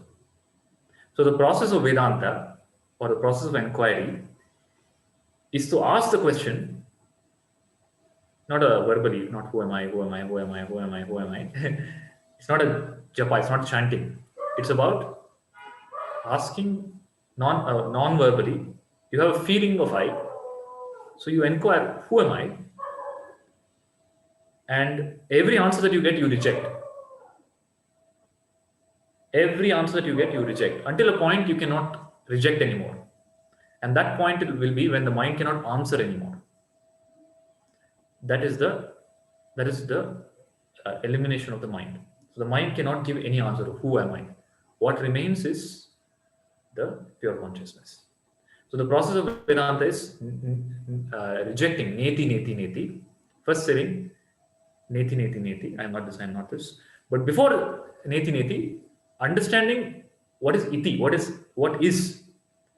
You go into non-duality by first understanding about it, and then when you reach, you're aware about it. This is it. But when this is it, there's no saying, I am Brahman. Brahman doesn't say I am Brahman. The only what remains is silence. So when we say moksha or mukti, it is not an experience. You don't see a light, you don't see God, you don't see something happening to you. What is there is Param Shanti. Param Shanti is mukti. You understand? So how will I know I have reached mukti? Param Shanti. Deepest silence. Exactly like how you have in your deep sleep. But the only difference between mukti and deep sleep is, in mukti, you are aware. As this is me. And this is consciousness. And consciousness alone is there. And there is whatever else appears is just an appearance in me. That awareness is there. In deep sleep, the awareness is not there. There is an awareness that nothing is there, but there's no positive awareness. There's an awareness of absence. There is no awareness of the presence. In mukti, there is an awareness of the presence. And that awareness of the presence, you don't have to remove anything. You don't have to make the world disappear for that. In deep sleep, the world, body, mind, everything disappears. That is just disappearing of the objects. Disappearing of the object is not required for knowing the subject. You understand? So non-duality is not disappearance of duality. It is recognizing of the non-duality of your true self. And that happens immediately with Shravana. The moment you listen about consciousness, you become consciousness. You realize yourself as consciousness. You don't have to remove any objects for that. You don't have to remove thoughts. You don't have to remove feelings. Okay? You just have to recognize the presence. Who is the one who's seeing the thought? So you're shifting from the intellect is focusing on thought, on the object all the time. You shift the pointer to the seer. Okay, when you shift the pointer to seer, no question, no answer, nothing. From the point of view of the world, it is nothing, but from the point of view of consciousness, it's everything. So it's like this: there's a mountain. Somebody's at the bottom of the mountain. He sees, what does he see? Some car, some trees, right? His vision is only wherever his eyes can reach. Somebody's in the middle. He can see a little better. He can see probably the road coming to the mountain. Somebody's on top of the mountain, can see a lot. You can probably see the other village very far away, the sunset. So the perspective, it depends on where you're standing. If you stand in the body, then you see objects. If I am the body, I see bodies and I experience everything as body. I experience the world becomes solid. Okay, the world is solid because I am solid. I have taken the standpoint of solidity. If I am little higher, mental, if I stand in the mental plane, everything becomes mental. Everything becomes conceptual. Now I start experiencing only, whenever you're thinking, right? Imagine whenever you're thinking too much, you don't see the physical world. Although if your eyes see the physical world, you're only conceptual, you live in a mental plane. So you're thinking about people that are not physically there. You think about situations that are not physically there. You're living in a mental world, right? Because you are now shifted to the mental plane. When you shift to the plane of consciousness, when I say shift, don't think in terms of hierarchy. When you go back to your true self, then everything is seen as consciousness. Sarvam Kalvidam Brahma. It's not just I am Brahman. I am Brahman is the realization. When I realize I am as Brahman, I realize everything is also Brahman. You understand? Any doubts? Shanti ji, clear? Yes, Krishna ji, it's clear. Okay, so Meenakshi ji, clear? Yes. So there are two ways to approach. There is a body consciousness approach and a consciousness to body approach. There's a bottom to up approach and a top to down approach. What is bottom to up approach? The typical example given in Vedanta is there are two animals. One is the monkey, one is the cat. So how do they carry their young ones? In the case of the monkey, the baby monkey has to hold on to the mother. So the mother keeps jumping. All right. If the baby lets go, it falls, it dies. So all the responsibility is on the baby. In the case of the kitten, the cat and the kitten, the cat is by its teeth it carries the kitten. The kitten is chilling out. The mother is the responsible one. So this is to say, you can either say, I am an individual, Paramatma is powerful. Okay. So there is still dual. So the systems of duality is, including even yoga, where they say, I am an individual, I can do something and attain consciousness. So that's like the monkey trying to hold on to the mother. It's very hard. It's a lot of effort, and the baby monkey is a doer. Okay, it's a very stressful life. In the case of the Vedanta is like the case of the kitten. Vedanta is a system where you say, I am consciousness, everything else depend on me. You're not saying, I am the kitten and Lord will take care of me. It's not surrender. You understand? I will surrender to God. He'll take care of me like how the cat takes care of the kitten. No. I am consciousness. I am illuminating everything. Everything is secondary. Everything is seen. I am the seer. So you can take the position of the monkey, or you can take the position of the cat. So Vedanta is top-down approach. You take the consciousness approach and say body is, I am illuminating the body and body is unreal. I'm just using the body. If the body is there or not there, whatever happens to the body, nothing happens to me. You're established in consciousness and body becomes an object. You're witness of the body and mind. In any other system, its role is reversed. You're a victim. There is a higher power and you have to keep, asking for grace or doing something to become that. And most of the systems even tell you can never become that. Right? You can never, if you go and tell certain systems that I am God, I am consciousness, the next day, that very day, your head will not be there. Okay? Or you'll be hanged or something will happen to you. There is another beauty of Sanatana Dharma, where every other day somebody says, I am consciousness. So enlightenment is available, accessible, open and everybody's birthright. Only in Sanatana Dharma. In any other system, you're slaughtered. How dare you say, I am Paramatma? Now, when you get the teaching, I am Paramatma, Tattvamasi, you are that. The teaching of Vedanta is simple, Tattvamasi. The entire Bhagavad Gita is Tattvamasi. Okay? When you listen to Tattvamasi, immediately there's a rejection. How can I be Tat? Right? How can I, if the say your consciousness, how can I be consciousness? I have so many thoughts, I have so many problems, I have so many troubles in life, right? That's not possible. Consciousness cannot have any troubles in life.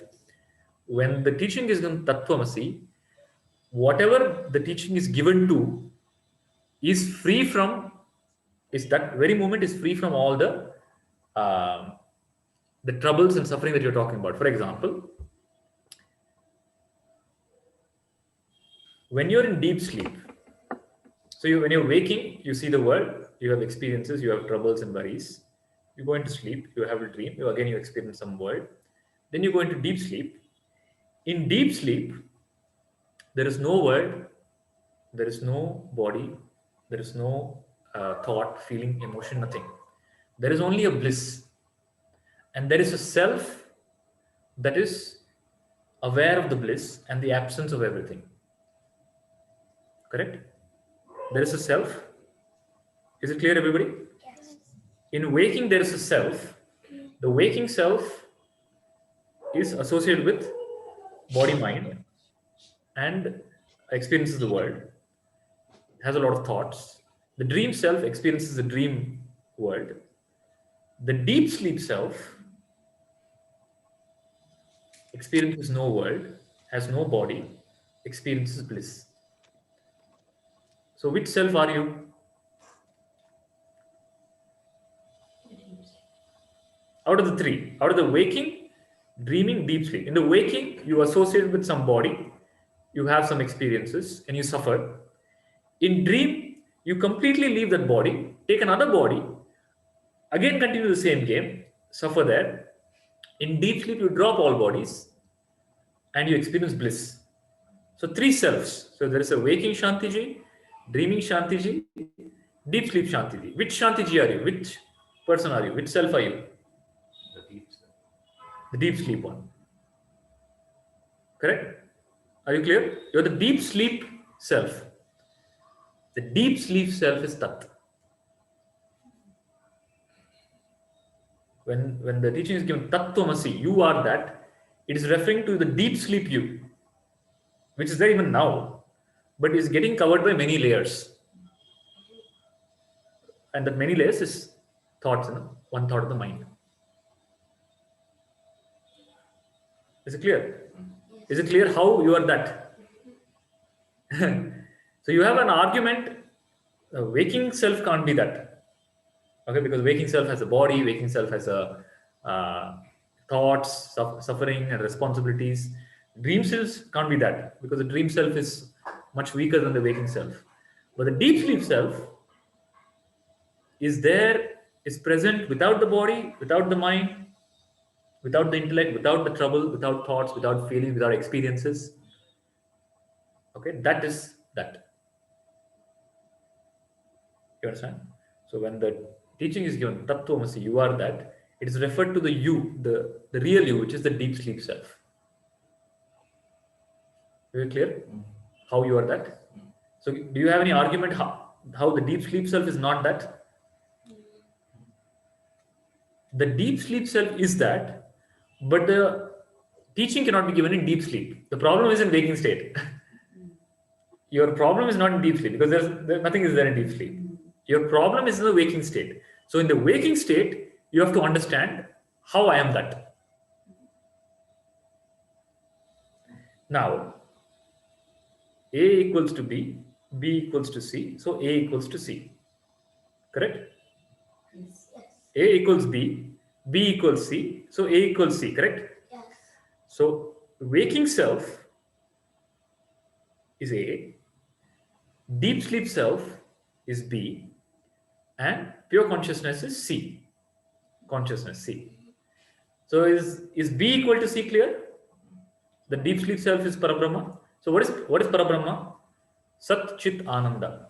Existence, consciousness, and bliss. So you experience Ananda in deep sleep? Yes. You experience infinite Ananda. There is so much bliss. No amount of any object acquiring in the waking state can give you the bliss of the deep sleep state. No intoxicant, no money, nothing. Even if you get God, you will not get that bliss. That is your nature. Your nature you experiences deep sleep. So two things are happening. One is you experience deep, infinite Ananda. You experience infinity, and you experience no otherness. There is nothing other than me in deep sleep. That is exactly Brahman. Brahman is non-dual. Is there duality in deep sleep? Is there duality? There's nothing. There's nothing but bliss. There's nothing but bliss. Okay. So there was a court case, and the witness was called in. The witness, and this crime happened in some place, and the witness is called to give in their report. What did you see? The witness starts saying. The lawyer asks, "Okay, you went there on this particular day at this place. What did you see?" He said, "Your Honor, I went into the room, and there was nobody." Okay, I went into the room, and there was nobody there. The opposition lawyer immediately objection.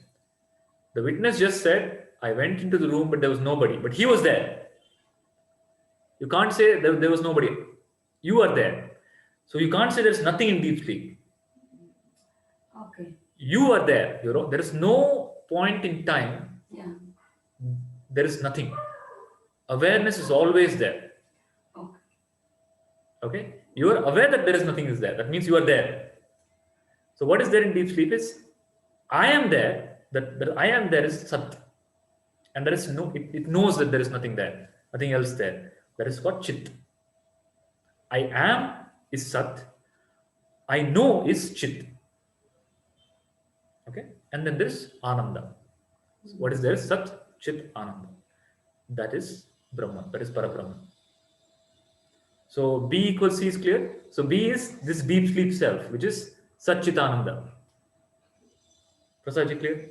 There's one question. I think when we were doing the Homa, you said it's beyond the waking, dreaming, and the deep sleep. So transcends even that deep sleep one. Correct. So I just wanted to kind of clarify with that. It is when I say beyond, it pervades and is beyond. It is not just that. For example, is there space in my hand? No. Is there space in my hand? Yeah. There's space in my hand. Is there space outside my hand? There's space outside my hand, there's space inside my hand. But the space inside my hand is not space. It is space, but it is not space. It is not this, only this much is not space. Space is this and more. Okay. You understand? Yeah. So self is beyond waking, dreaming, deep sleep, but is through waking, dreaming. It is also in waking, dreaming, deep sleep. So if you're able to recognize in deep sleep easier. If you're able to recognize in waking, it is mukti. Because if it's not found in waking, there is no mukti possible. So the logic here is, it is beyond the waking, dreaming, and deep sleep, and through the waking, dreaming, and it is the witness of waking, dreaming, and it is there in all three states. Because it is there in all three states, it is there in all three states, and it's aware of all these three states. It is there when these three states are not there also. Is it clear? So this space in my hand is space, but space is this and more. Clear, Vivek? So in deep sleep, the difference is, in the deep sleep, there is awareness that there is nothing there, but there is no awareness I am Brahman. That's why when you wake up the same. No gnana has happened. Otherwise, if deep sleep was a state of gnana, if you go once, that's it. You cannot ever come back agnana. But when you come back, you again associate with body. Okay. Okay, that's the gap between the deep sleep and the mukti. But deep sleep also, see, Atman is not abs. When you say it is transcendental of waking, dreaming, deep sleep, doesn't mean that he's not there in waking, dreaming. He's only above. Okay, to give you a simple example, you're sleeping, then you have a dream. Is the person who is sleeping is there in the dream? It's the same person. I mean, You take a different body, Yeah. right? Do you change? You become different person altogether? No, you are the same. Like how you're projecting a waking world, you withdraw that, then you project a dream world. The one who's projecting is the same, but he's associating with something else. So the consciousness projects a waking world, associates with the waking body, experiences it, withdraws it, projects a dream world, experiences a dream world, withdraws it, doesn't project anything, but there's no understanding that I am, who am I? Because there's no movie happening, that doesn't mean I know who am I. The movie is stopped, that's all. Mukti has nothing to do with projection or no projection. There's clarity of who am I. To tell in the Vedantic language, I told you, Maya is Avarana and Vikshepa. Remember? Maya means Avarana and Vikshepa. Avarana means covering of who am I. Vikshepa means projection. Okay? Superimposition. So there's a rope that you see in the darkness. The reality of the rope is covered. That is called Avarana. Then there's a superimposition on the rope as a snake. That is Vikshepa. Okay? In Mukti, Avarana goes. The covering of who you are goes. You clearly know I am Brahman. Vikshepa is there or not doesn't matter. So in the waking state, there will be Vikshepa. Okay? But Avarana is gone. In Mukti, Avarana is gone. So in the waking state, Vikshepa is there. It doesn't matter because it's just projection. For a Gnani, Avarana is completely gone. He's clear that I am Brahman. And Vikshepa is projection. He sees the waking exactly like how he sees a dream. Exactly as how in the dream, if you know this is a dream, it's a projection. There's no attachment or detachment. There's no concept of detachment because it's unreal. What is the telling of, oh, I am detached? Do you say I'm detached in the dream? It's a dream. It sounds so silly. There's no attachment, no detachment. You're beyond that. It's a projection. So there's no Vikshepa. In deep sleep, the Vikshepa is gone. The world is not projected, but Avarana is still there. Covering of who am I is still there. In Mukti, Avarana goes. Vikshepa doesn't matter. So in that sense, Vikshepa also goes. You understand Vikshepa is also myself. Like how in the sleep, in the dream, you see a house. That house is nothing but the sleeper. The sleeper itself took the form of the house. Is a house different from the sleeper? Let's say you're sleeping in your bed. You had a dream. You saw the Eiffel Tower. What is the Eiffel Tower in the dream? The person. The person who is sleeping. You understand? You say memory. It's an image from the memory. Even memory has to use something to create it, right? Like a physical. If you touch the Eiffel Tower in the dream, it feels real. In the real world, they use some metal to build it. What did you use in the dream to build it? Just imagination. That imagination is consciousness. Imagination and consciousness are not different. Consciousness itself, in consciousness, there are no object. Please understand. Consciousness has to become something for it to come into being, for it to come into place. In the real world, this is me. This is an object that is created by something else. In consciousness, there is nothing else to make something of. It has to use itself to make. Consciousness itself has to become that for it to exist. So the story is, one day the scientists, they became very intelligent and powerful. So they told God, we can create a human being, a biomechanical robot who is exactly like a human being. So we don't need you anymore. We can only create our own human beings without faults. So God said, okay, fine, we'll have a contest. Both of us will create human beings. Whichever human being is the best, we'll allow that person to continue to create. So they both were invited, this team of scientists and God. And she said, let's start. So the scientists start gathering all the metal and all the tools, materials required. God says, no, this is foul. You have to bring your own metal. You can't use anything that I have created. You understand? There is nothing that you can bring into consciousness which is not consciousness. In consciousness uses itself to, like in your dream, your consciousness itself became that Eiffel Tower. There is no Eiffel Tower there. There is no metal. What is that made up of? So, let's say this is a dream, and I see this object. I am touching it. I am experiencing it. What is this made up of? The person who's sleeping. The person who's sleeping. How? But how is the object and the actual person? I'll tell you. The same? She's asking the right questions. So in the dream, I touch the flute. There is a sense. In the dream, there's no body. So this electrical signal is just illusion. I am getting an experience of touch, which is an illusion. But I know that there is a touch. But actually there is no touch. What is there only? What exists? I know. Knowing exists. Knowing is consciousness. Understand? In a dream, there is no object to be known.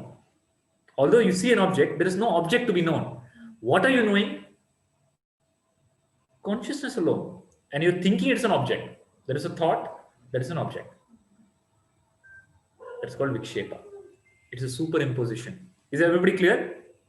Yes. Somebody wants to wait, is waiting. Is waiting? Oh, sorry.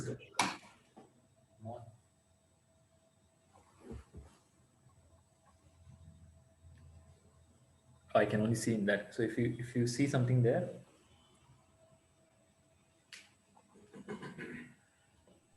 still waiting. Okay, so how long did you get switched off, Mohan? 10 minutes.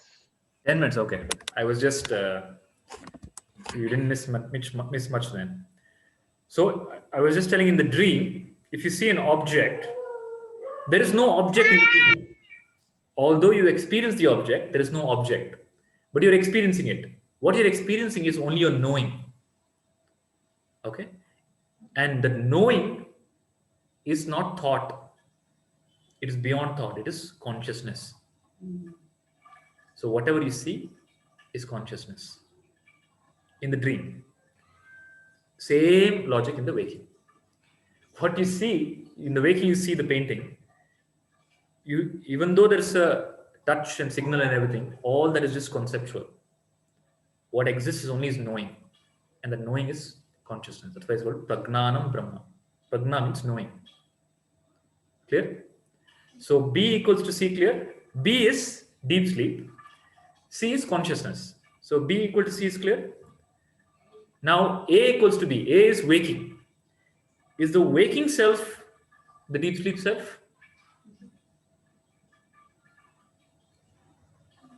Is the waking self you and the deep sleep you, are they the same? Same or different?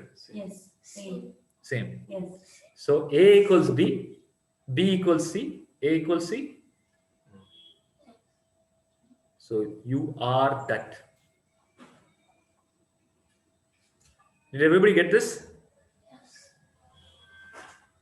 The waking self is nothing but the self with vikshepa and avarana. The dreaming self is a self with avarana and vikshepa. The deep sleep self is a self with only avarana, no vikshepa. The real self, supreme self, is no avarana, no vikshepa. Gnani is no avarana. Vikshepa is there, not there, doesn't matter. For him, vikshepa has become consciousness. That is why Gnani is able to operate in the world. You understand? Krishna is able to speak to Arjuna meaningfully, operate, but he knows, he has no avarana, he knows his supreme reality, and whatever is seen, he sees as just projection, appearance. That's why there is no karma. Because he's not doing anything, nothing is happening. It's all a dream. What is the concept of karma in a dream? Karma is when something is real. If everything is a dream, the whole school of thought of karma is useless.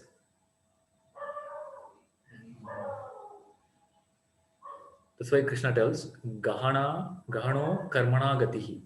The way of karma is very mysterious to understand because it doesn't exist. You understand? If something is real, it can be understood. It is a project, it's part of a projection.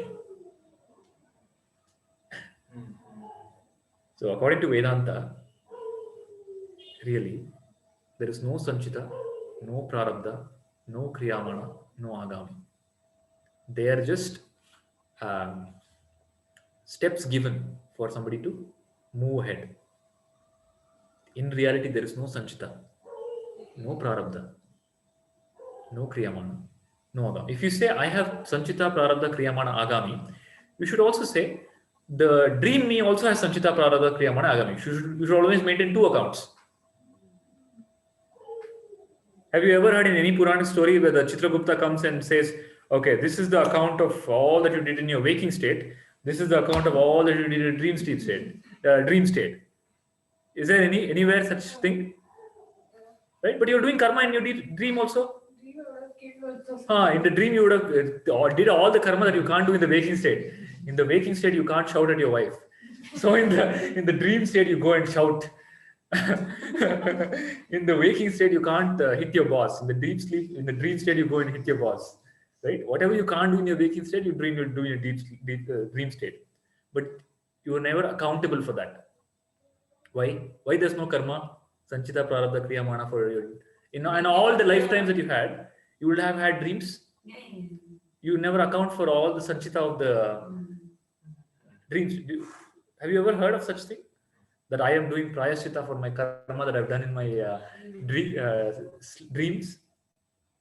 It's not accounted because it's not real. It is the exact same situation as the waking. You think the waking is real, but the waking is exactly like the dreaming. It's the English is the wrong word. English says waking as waking. It's not. Waking is also dreaming. The real waking is mukti, Atma. To know that I am consciousness and everything is. There is no doer. There is no thinker. There is nobody. That is the Sufi story I told you. As long as there is somebody, the door will not open. Atma is becoming nobody. And that nobody is the deep sleep self. You are nobody. In deep sleep, you are nobody. You don't have a body. But you are there. For all practical purpose, you are nobody. Right? And that nobody is consciousness, Paramatma. So any argument that the deep sleep self is not consciousness? Mohan, did you listen to this part about the deep sleep self and the consciousness? Yeah, just now, some time ago, yeah. So I was just telling, when the teaching is, you are that, you are consciousness, so you are Paramatma. So in the waking state, it's not a comfortable thought process. How can I be Paramatma? Because I have suffering and all these responsibilities. But let's evaluate your deep sleep. In your deep sleep, there is no word. There is no thought. But you are just there in bliss. Okay? So which is your real self? The deep sleep self or the waking self? Waking self. Waking self. in the deep sleep, so the question of reality is, even if you remove something, it should exist. The definition of reality is, it should always exist. In deep sleep, you exist in the absence of body, mind, and world. That versus waking, where you're dependent on the body and mainly the body. So, which is the real you? The you with the body or the you without the body? Nobody. No body. That is a deep sleep. Okay, that self is Paramatma. That is your true self. Okay, your dream is a projection. You take a dream body and you experience. In waking, you take a waking body and you experience. After death, you project a new body and you experience. But you are the one who is projecting and taking the body.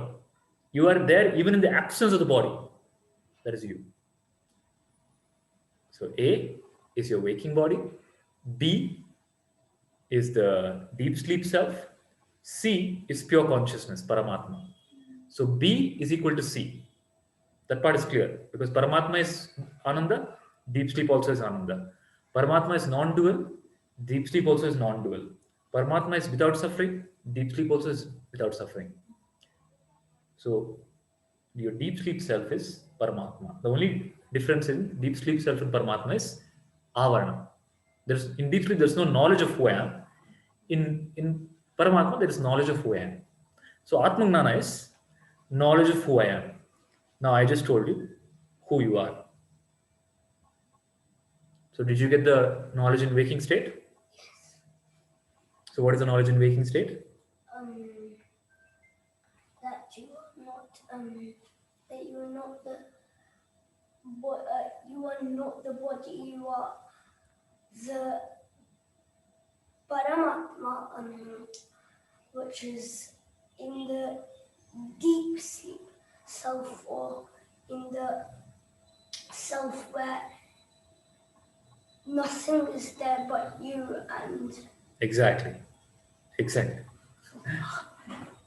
ಆಗೋಯ್ತು ಮುಕ್ತಿ ಏನ್ ಮಾಡ್ತೀರಾ? He's able to grasp more better than us. Less vasanas, so easier to give away. Before 12, I think they are. So the child has understood here. So is it clear, Shantiji, Biplavji? Yes, Krishna ji. Yeah. Is it clear how you are that?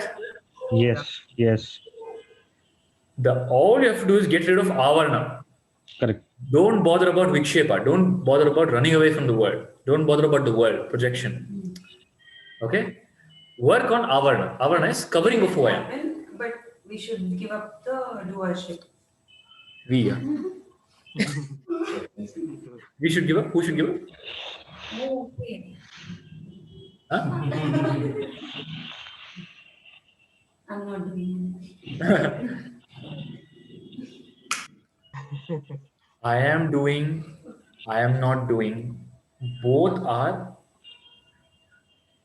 body-based thought process. People say, Naham karta, Harideva karta. In there also, I am there, Hari is there. Two are there. First it was, I am doing. Now you're saying, I am not doing, God is doing. It's the same thing. In both the cases, you're not letting go of you. In both the cases, I am there, God is there. Gnana is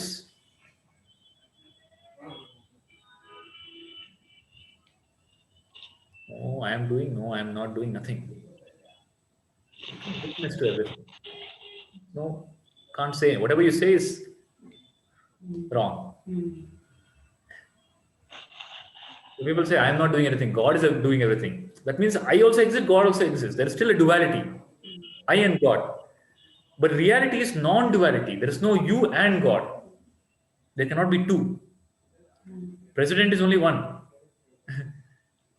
Okay, there's only one seat. Two people can't sit in that chair. Okay, in your existence, there can only be one who can take take control of the intellect. Either ignorance is Jiva is taking care of the owning the intellect, or Paramatma. Both of them can't. Is it clear? So this is the non-duality. In bhakti, what people say is, oh, I am not doing, it's all God is doing. Bhakti is still, there is a duality. I am there, God is there. That's called apara bhakti. In para bhakti, there is no me. Paramatma alone.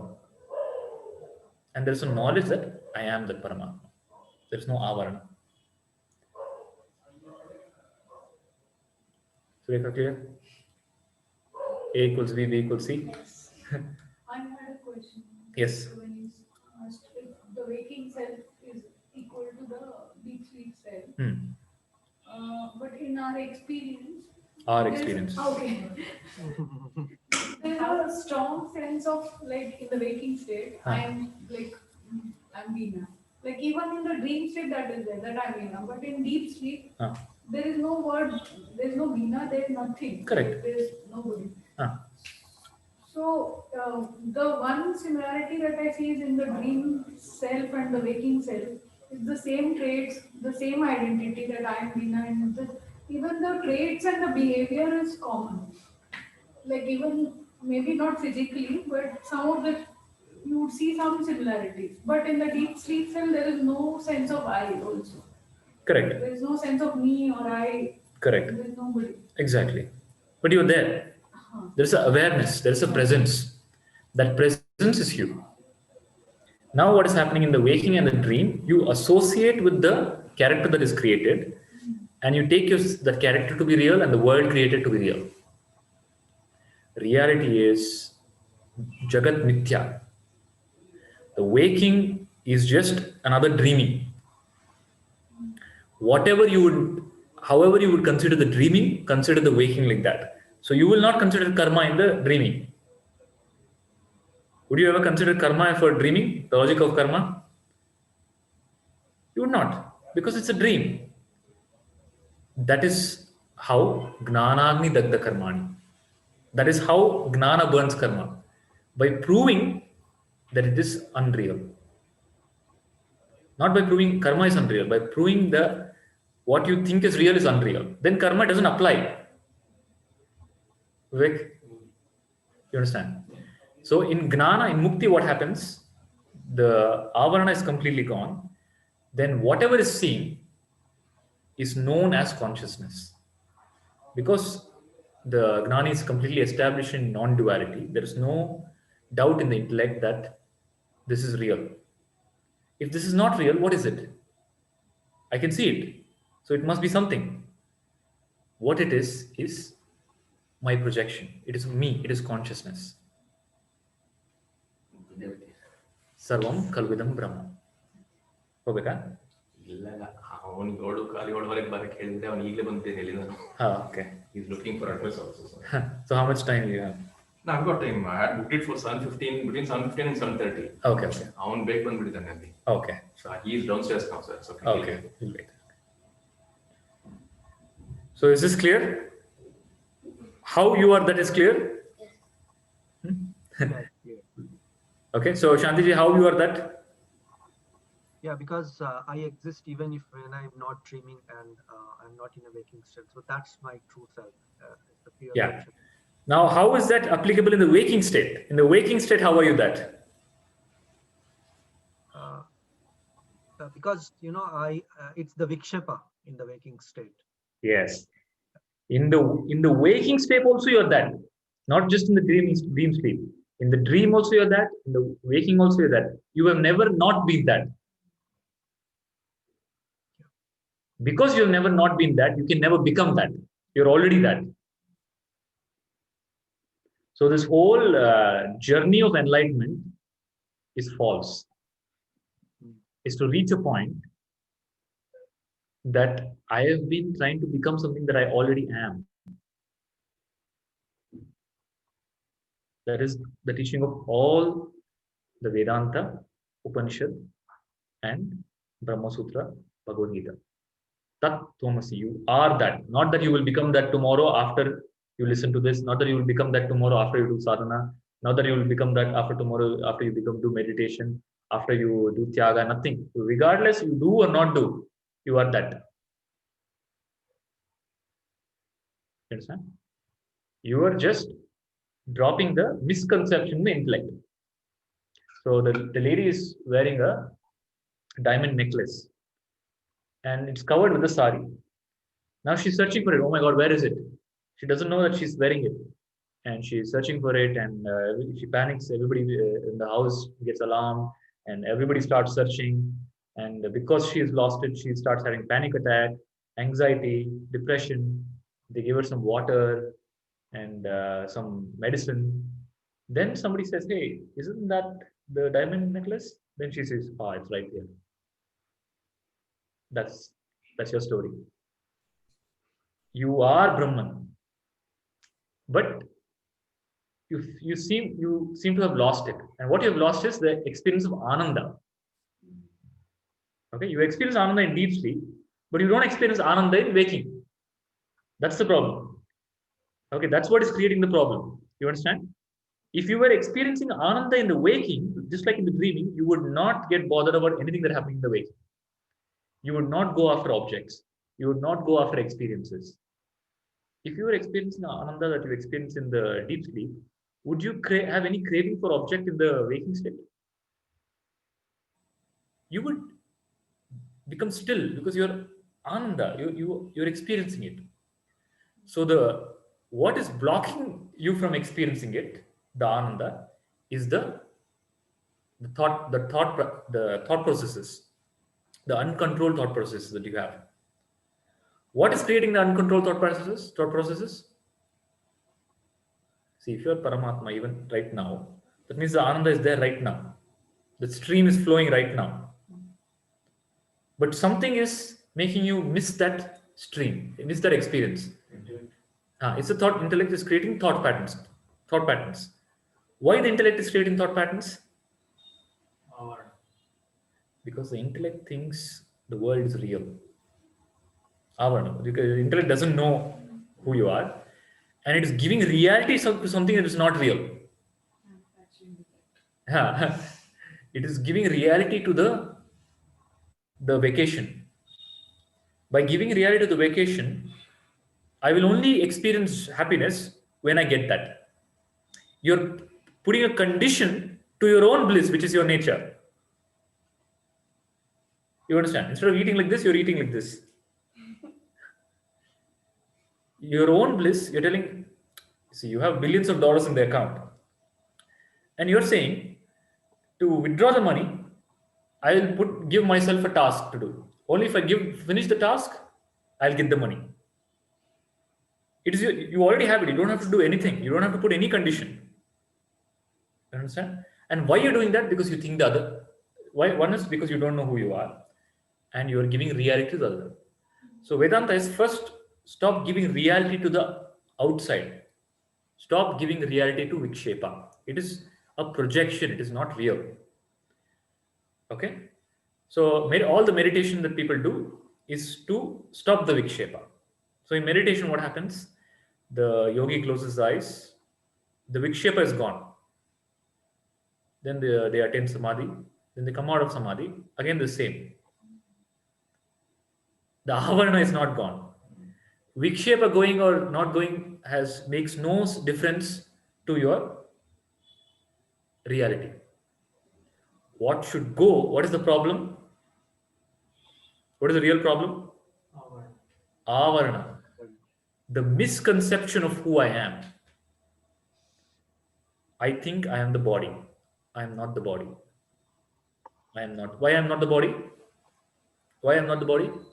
Because I'm there in deep sleep also. Because I change my body and I am there without my body also. So I can't be the body. So I'm something more than the body. I'm there in the absence of the body. So I'm not the body.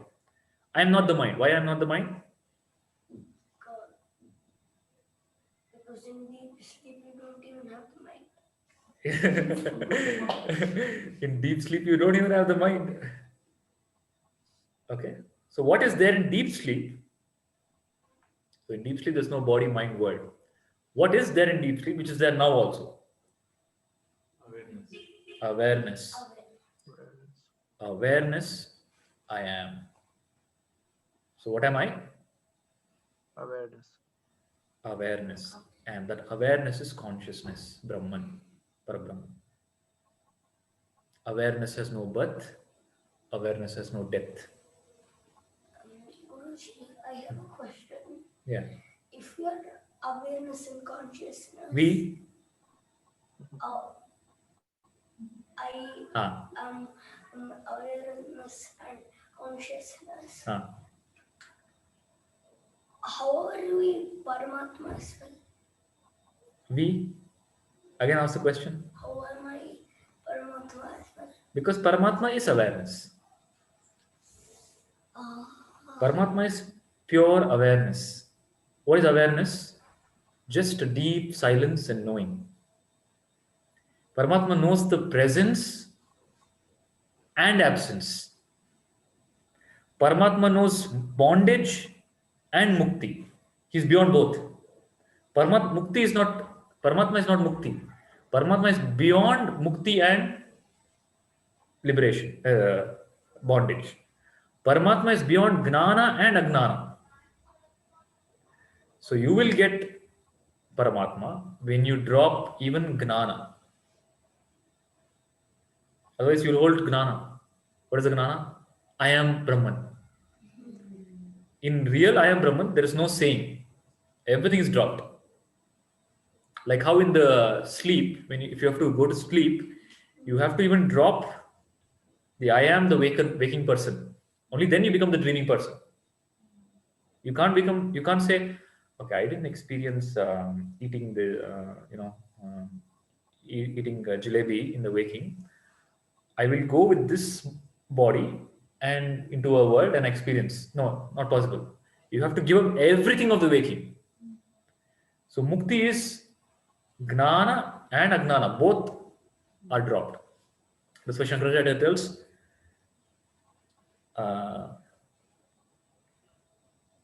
aham nirvikalpo nirakara rupo vibhutvacha sarvatra sarvendriyana.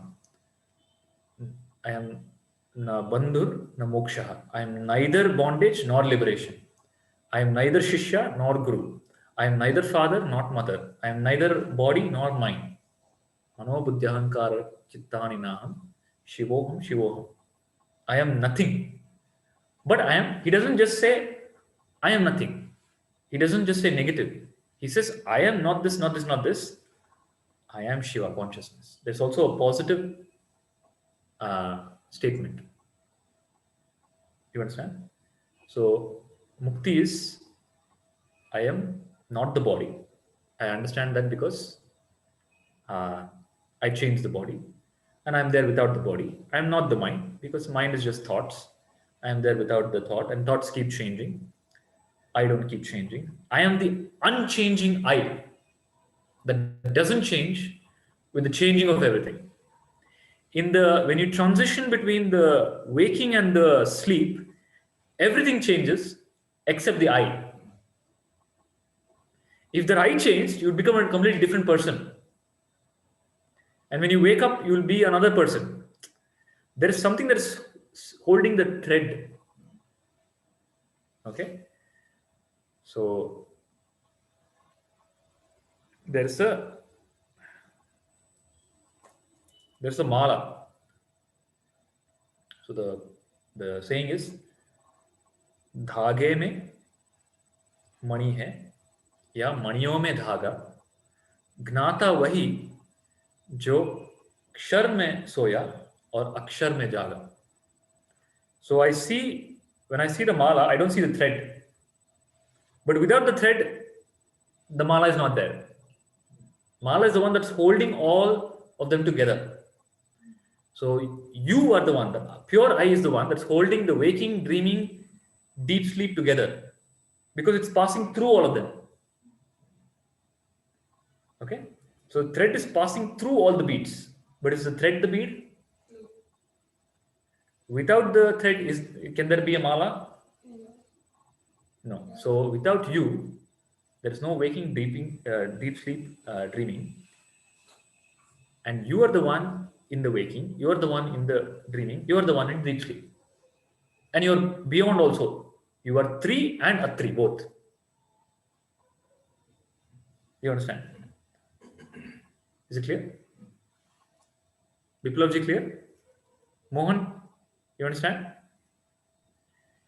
Yep. You are the one that is the thread, the unchanging principle that is holding the waking and the transition from waking to dreaming, where everything changes, everything is given up. Whatever you possess in the waking state, you give up and go to the deep sleep state. Let's say you die in the dreaming state. You will never come back to what you had in the waking state. But even death, which takes away everything that you possess, cannot take away I. Understand? Death takes away everything except I. And death is not mysterious. It's exactly like shifting from waking to dreaming. From one body, you shift from to another body. That's all. That's what death is. That's exactly what was there before you took this body. So what will happen after death? What you were before your birth, you will be after death. Transition. That's all. But death cannot take away I. Dreaming is practically death. There's no word at all. Everything is disappearing. It's a different world altogether. And deep sleep is complete dissolution of everything. But I is still there. And mukti is the ultimate death. It's a death of avarana. That avarana is ego. So ego is just a projection. It's like the avarana means what? Not knowing of the true nature. Okay? So there is a rope scene. The snake is unreal. The snake is ego. Okay? The snake is only conceptual. As long as you're in the mind, you're not in reality. So to attain reality, you become a witness of the mind and you inquire, who am I? So what is the way out? By removing the problem is avarana, not vikshepa. Please understand. Is this part clear? Vikshepa is never the problem. So don't try to run away from anything in the world. You understand? Nothing you have to run away. In fact, go deeper, buy more Louis Vuitton bags, more jewelry. Buy another bike, buy BMW, right? Buy more property. Expand in the world. Okay, create whatever you want in the world. Expand, right? Because it doesn't matter. If it's anyway projection, might as well have a projection in BMW. No, why have a projection in Maruti car? It's anyway projection. Why not have the best projection? Create the best life for yourself. Okay, that is Vikshepa. Because it's anyway Vikshepa. Even if you create poverty, it's Vikshepa. Even if you create wealth, it's Vikshepa. In both the cases, you're a Vikshepa. So Guruji also says about rat race. We're all in the rat race. Right? The thing about the rat race is, even if you win, you're a rat. So it doesn't matter anyway. So might as well win. If you lose also, you're a rat. If you win also, you're a rat. So might as well win. So if you are poor also, it's Vikshepa only. It's a projection. If you're rich also, it's projection. Might as well be rich. So don't bother about Vikshepa. Okay? In Vikshepa, you create whatever you want to create. Focus on avarana. And the avarana is not too many things. Simple. Who am I? The moment you question, who am I? The mind shuts down. It has no answer. Mind cannot answer. It's like it's like a police interrogating. When they're so intimidating. The moment people sit in front of them, they blurt out all the, everything. So in the presence of the master, the master asks, who are you? The ego disappears.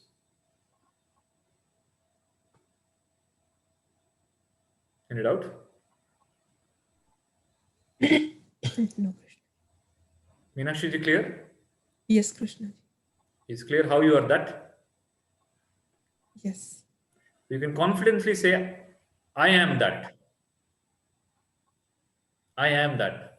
When you say I am, all you need to know is you are referring to the I, pure I. That's why Krishna declares in the Bhagavad Gita, I am the supreme reality. When he says I, it doesn't mean Krishna, body. He means the deep sleep self, the real self, the inner self. Your inner self is that. Right now, this moment.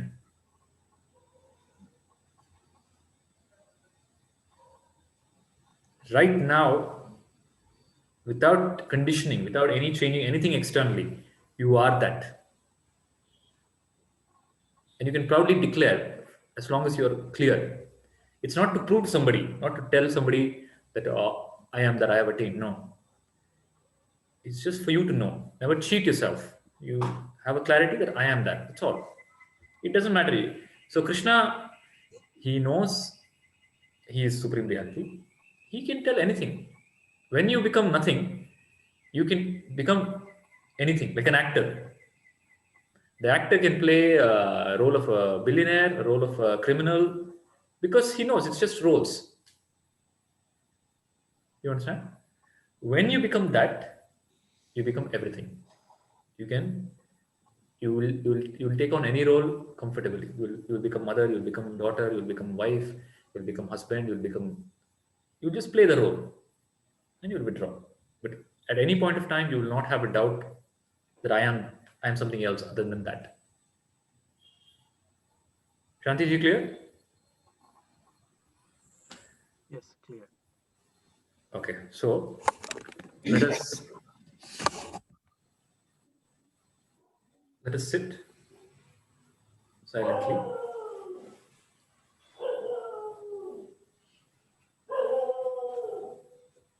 with a clear understanding that I am not the body, because the body changes, the body is dropped in dreaming, the body is completely dropped in deep sleep.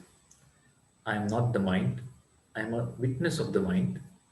I know the presence of thought, absence of thought. I know the presence of the feeling that I am getting the thought, and I know the absence of the feeling. I am beyond everything. I am pure awareness, consciousness, Sat Chit Ananda. My nature is peace and bliss. I am peace. I am bliss. I am the nature of bliss. I am the nature of peace. Close your eyes. Sit silently.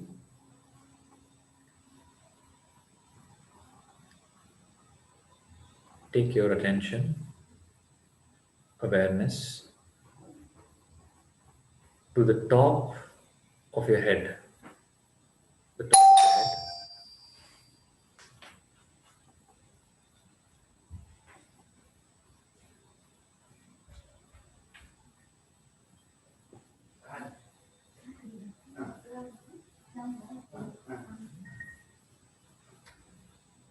Right?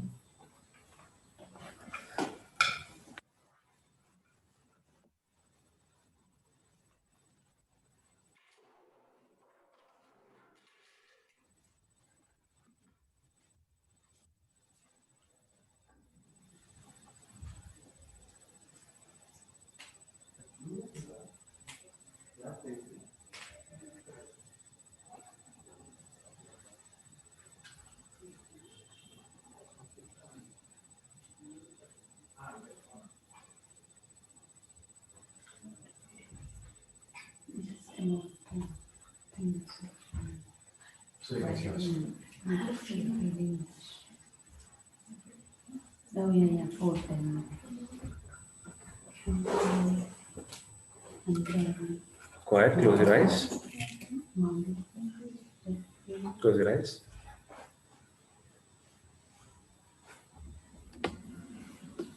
Sit silently. Take your awareness to the top of the head.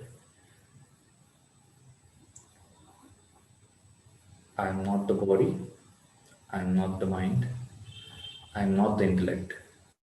I am that pure consciousness.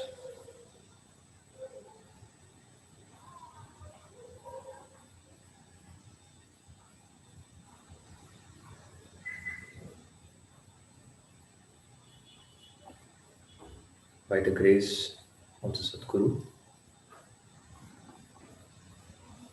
I realize and become free from all concepts and avarana and realize my true self as pure consciousness. Keep your attention at the top of your head and just enter into a deep state of silence.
For all those joining remotely, visualize that I have placed my palm on top of your head.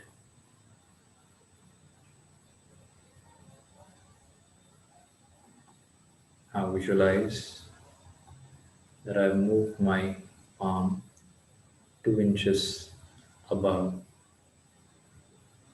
on top of your head and keep your awareness there.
Om Purnamadaha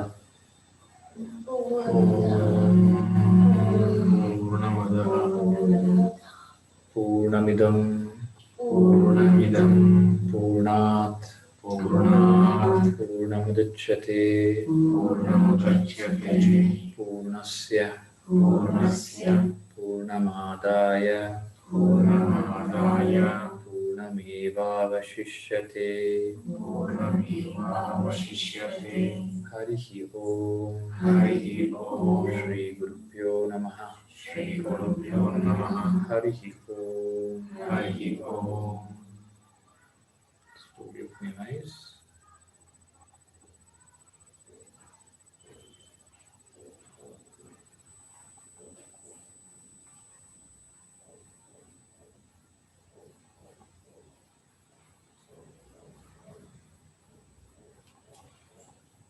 You are that. Any doubts in that?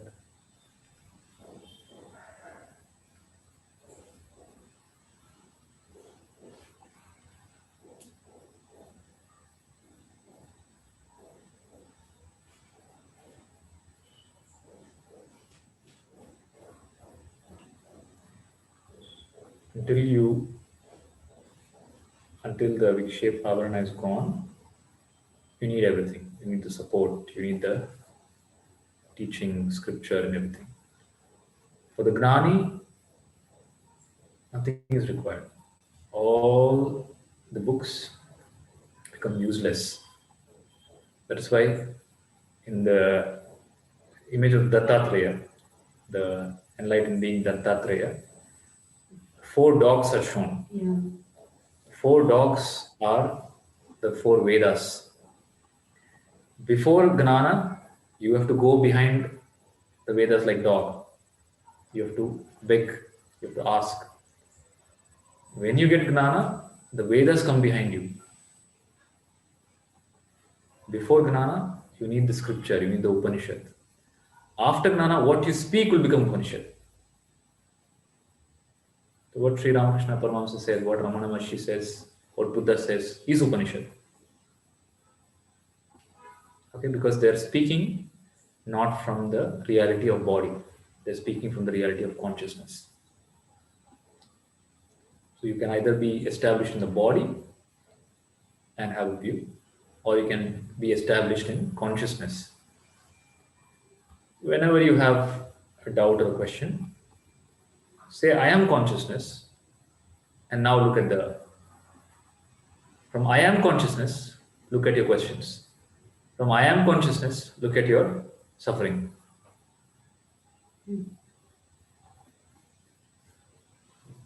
Okay. From I am consciousness, everything is unreal. Time itself is unreal. Time is also a concept of the mind. So from I am consciousness, when you start inquiring into everything, because they're unreal, they collapse. Nothing has to be done, only inquiry.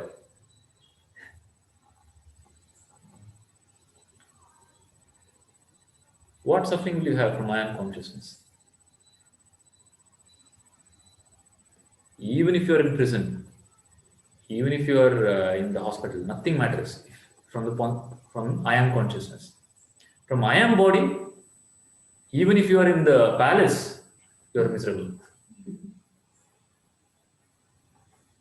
Okay, that's why you see all celebrities committing suicide. It has nothing to do with external.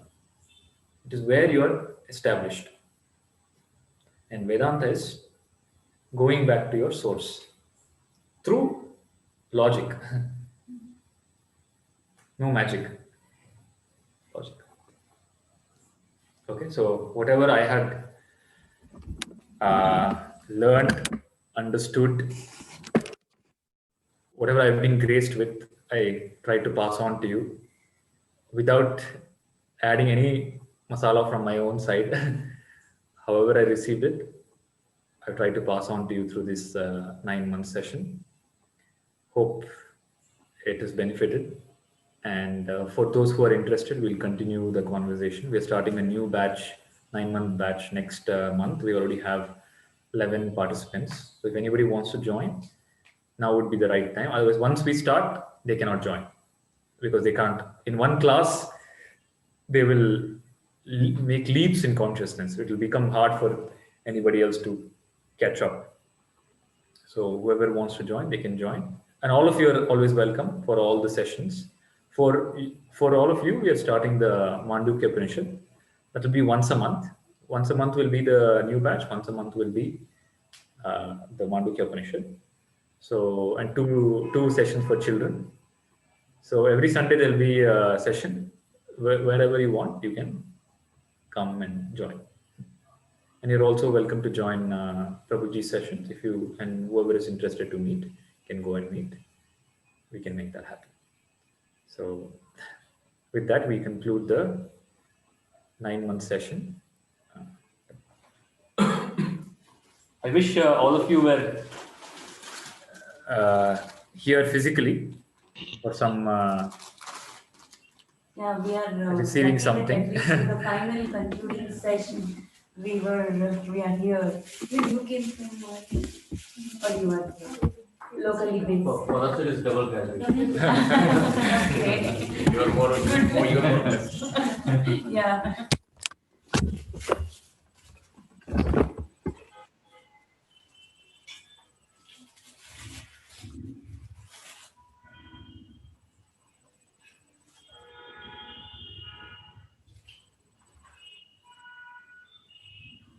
Narayana, Narayana, Narayana, Narayana, Narayana, Narayana, Hari Narayana, Hari Narayana, Swami Narayana, Swami Narayana, Satya Narayana, Satya Narayana, Narayana, Narayana, Narayana, Narayana, Narayana, Narayana, Narayana, Narayana, Hari Narayana, Hari Narayana, Swami Narayana, Swami Narayana, Satya Narayana, Satya Narayana, Narayana,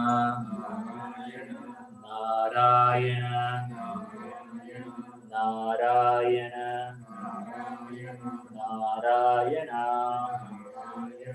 Narayana, Narayana, Narayana, Narayana, Hari Narayana, Swami Narayana, Satya Narayana, Narayana.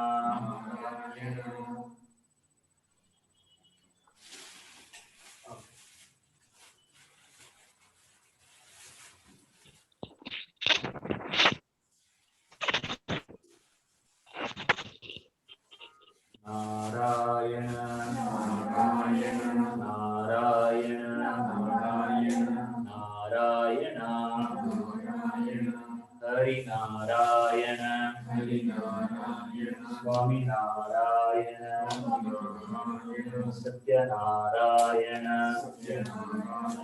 Narayana, Narayana, Narayana, Narayana, Narayana, Narayana, Narayana, Narayana, Narayana,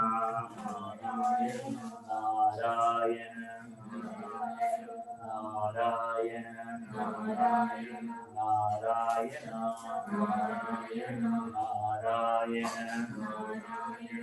Narayana, Narayana, Narayana, Narayana, Narayana, Narayana. So thank you all for joining. Thank you for coming all the way from there. Thank you all for participating in all the sessions. You're welcome to join all these other upcoming sessions as well. And like I said, wish you were here to share the prasadam. Yeah. And it would have been nice to see all of you, but someday soon, we also plan to come to Ireland. When I'm there, we'll meet. Yeah. Thanks a million, Krishnaji. When are you starting this new session? The new batch is starting next month on in the third week of Jan. Third week of Jan, and this is going to be kind of for the India time zone, right? IST. No, it is going to be in the same time. Time. Okay. Same time, because we have few people from your time zone.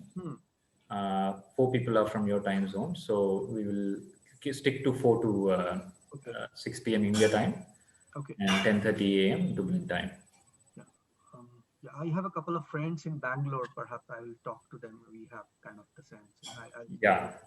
So it'll probably be on the 17th. It'll be 9 months, one class per month, just like this you've been through. Okay. Then 24th or 31st, we will start Mandukya Upanishad. All right. That's for the existing batches. Even the new batch is welcome. I would definitely join that batch for the Mandukya Upanishad, and I'll talk to some of my close friends and see if they are kind of interested. So all of this will always be free. There is no money whatsoever. And any of you, whenever you feel that you also want to teach the same, you can, but just do it in a systematic way. Arbitrarily talking about Atma will be waste. You'll only confuse the people more. So it is taught in a systematic way, because a lot of things have to be clarified. You can't just put a thought into somebody and leave them with that. Okay, so are other people able to go on video? Meenakshi ji, I can't see you. It would be nice to see you if you can go on video. So Mohan, clear so far?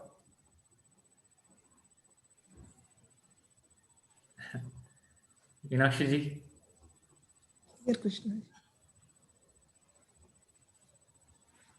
Biplav ji, clear? Yes, Krishna, yes, clear. There's a huge network issue in my end right now I'm facing. So I see. I don't know if you have asked any question in the past 5 minutes, maybe I have missed. No problem. I was just asking if everything is clear, and hope to see you soon. Yes, absolutely. Everything is clear, and definitely will be there for any question. I'll get in touch with you. Yeah. So, okay. So, any other questions? Can we close for the day online? No questions, Krishna. Okay. May Sadhguru bless all of you with the highest wisdom, Param Shanti, and Mukti. Hari Om. Hari Om, Krishna.